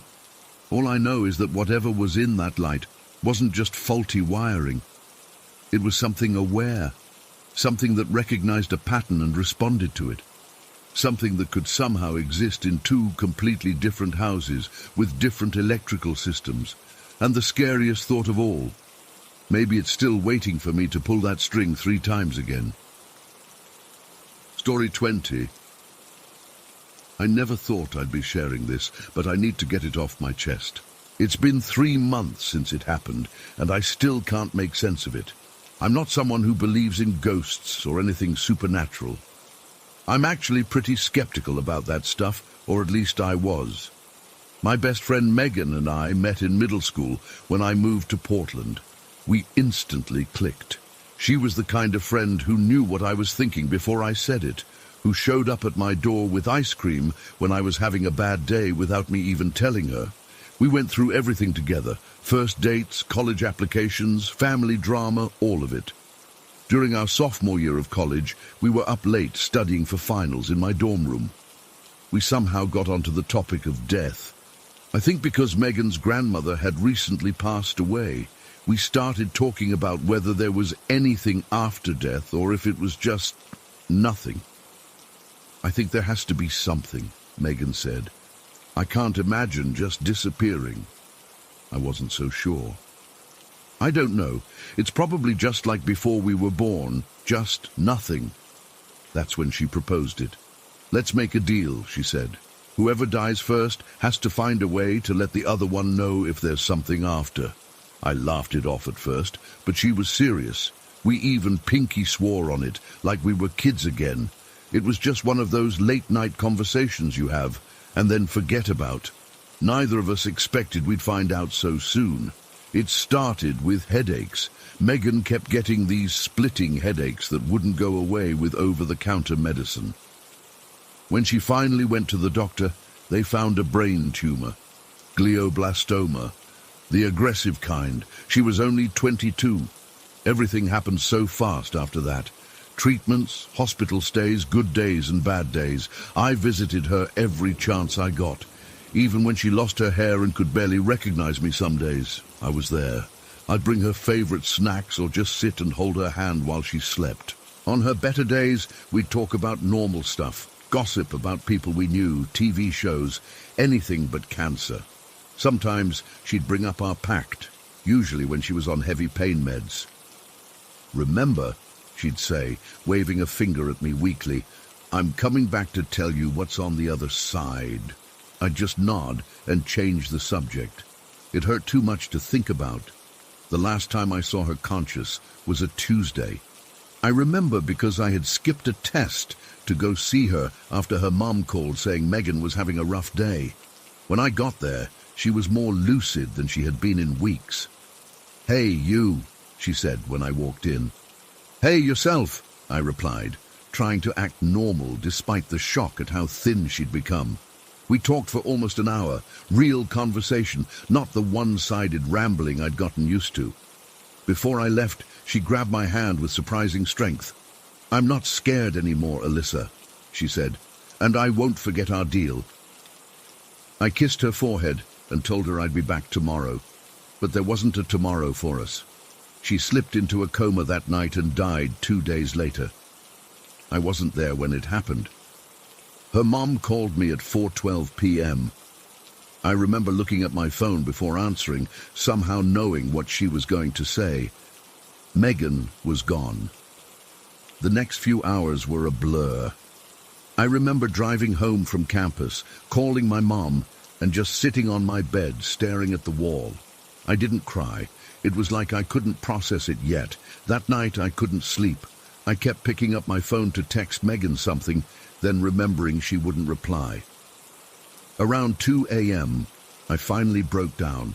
I cried until my throat was raw and my eyes burned. I must have fallen asleep around 3, pure exhaustion finally taking over. That's when it happened. I was drifting in that space between being awake and asleep when I felt it, this warm sensation spreading through my body. It wasn't like a heating pad or hot water bottle kind of warmth. It was like being hugged from the inside. I know that sounds weird, but that's the only way I can describe it. It felt like love, pure love. And for a moment, the crushing grief lifted. Then I was fully asleep and dreaming. In the dream, I was sitting at my desk and suddenly knew I needed to call Jason, Megan's husband. I picked up my phone and dialed his number. "Jason," I said when he answered, "there's a letter. Megan wrote a letter before she died, and she wants you to know what's in it." In the dream, I somehow knew exactly what the letter said, even though I'd never seen it. I started reciting it to him. "Jason and Alyssa, if you're reading this, then I've made it to the other side. I want you both to know that I'm okay. Better than okay, actually. There's no pain here, only peace and light. Jason, please don't spend too long grieving for me. I'll always be with you, but I want you to live your life fully. Remember our beach trip to Ogunquit where you proposed? That joy is still with us, always. Alyssa, thank you for being there through everything. Our friendship was one of the greatest gifts of my life. Remember our pact? Well, I'm keeping my end of it. There is something after, and it's beautiful. I love you both more than words can say. Until we meet again. Love, Megan Turner." The weird thing was that in the dream, she signed it with her dad's last name, Turner, not her married name, which was Miller. Megan had taken Jason's last name when they got married 2 years ago, but in the dream letter, she used her maiden name. I woke up the next morning feeling strangely calm. The dream had been so vivid that I could still remember every word of the letter. I almost felt like I'd actually talked to Megan. I got up and went to the kitchen to make some coffee. My mom had stayed over, wanting to make sure I was okay. She was sitting at the kitchen table with a strange expression on her face. "Morning," I said, trying to sound normal, despite feeling completely drained. My mom looked up at me, her eyes wide. "Alyssa, something strange happened this morning. I was sitting here having my coffee when I suddenly felt compelled to write something down. It was the weirdest thing, like someone was dictating to me. My stomach dropped. What did you write? She reached into her pocket and pulled out a folded piece of paper. It's probably nothing. I've been so upset about Megan. Maybe my mind is just playing tricks on me. With shaking hands, I took the paper and unfolded it. The handwriting wasn't my mom's usual neat script. It was messier, rushed, but somehow familiar. I started reading and felt my knees go weak. It was the letter from my dream, word for word, exactly as I had dreamed it, right down to being signed Megan Turner instead of Megan Miller. "Mom," I whispered, "this is exactly what I dreamed last night, every single word." She looked confused. "What do you mean?" "I dreamed about this letter. I was telling Jason about it over the phone. How did you know what to write? How did you know to sign it with Megan's maiden name?" My mom's face went pale. "I didn't. I don't even think I knew her maiden name was Turner. It just came to me. I felt like I had to write it down." We sat there in stunned silence, staring at the letter. That's when my phone rang. It was Jason. I answered it with a trembling hand, already knowing somehow what he was going to say. "Alyssa," he said, his voice thick with emotion. "I don't know how to explain this, but I had the strangest dream about Megan last night. She told me she was at peace, and she mentioned our beach trip to Ogunquit where I proposed. She told me not to grieve too long." My blood ran cold. These were specific details from the letter my mum had inexplicably written that I had somehow dreamed about. "Jason," I interrupted, "did Megan ever write you a letter before she died? Something to read after she was gone?" "No," he said. "Why?" I told him about my dream and the letter my mom had written that morning. When I finished, there was silence on the other end. "Those things about Ogunquit," he finally said. "We never told anyone the details of that trip. It was just between us. And the way you described how she wants me to move on, that sounds exactly like something she would say. Those are her words, her way of thinking." By this point, I was shaking. There was no logical explanation for what was happening. My mom had written a letter containing personal details about Megan and Jason's relationship that she couldn't possibly have known. I had dreamed the exact contents of this letter before seeing it, and Jason had dreamed about Megan saying the same things. The three of us met up that afternoon at Jason's place. We sat around his kitchen table, the letter in the center. "I've never believed in this kind of stuff," Jason said, staring at the letter. "But I can't explain this." "Neither can I admitted. "But Megan and I made a pact in college. We promised that whoever died first would find a way to let the other know if there was something after death. As I said it out loud, the full weight of what had happened hit me. Megan had kept her promise. Somehow she had reached out from whatever comes after death and contacted not just me, but my mom and Jason too." I picked up the letter again, running my fingers over the words. The handwriting wasn't exactly Megan's, but there were similarities. The way the Y's looped, how the T's were crossed. "Do you think—" Jason hesitated. "Do you think she's still here somehow, watching us?" Before I could answer, the strangest thing happened. A warm breeze swept through the kitchen, even though all the windows were closed. It smelled faintly of vanilla, Megan's favorite scent. The letter fluttered on the table, and for a split second, I felt that same warm embrace I had felt the night before. Jason and my mom felt it too. I could tell by the looks on their faces. We didn't speak. We didn't need to. In the months since then, I've gone over and over what happened, looking for some logical explanation. Maybe grief made us all susceptible to some kind of shared hallucination. Maybe my mom overheard me talking in my sleep and wrote down what I said. Maybe Jason and I had discussed Ogunquit at some point, and I just don't remember. But deep down, I know what happened. Megan kept her promise. She showed me, showed all of us, that death isn't the end. That consciousness, or the soul, or whatever you want to call it, continues. I still miss her every day. There's still an ache in my chest when I think about all the things she'll never get to do or see. But there's comfort too, knowing that she's somewhere, somehow still existing, not in pain anymore, at peace. I don't expect anyone to believe me. I'm not sure I would believe it if someone else told me this story. All I know is what the three of us experienced that day, and how it changed us.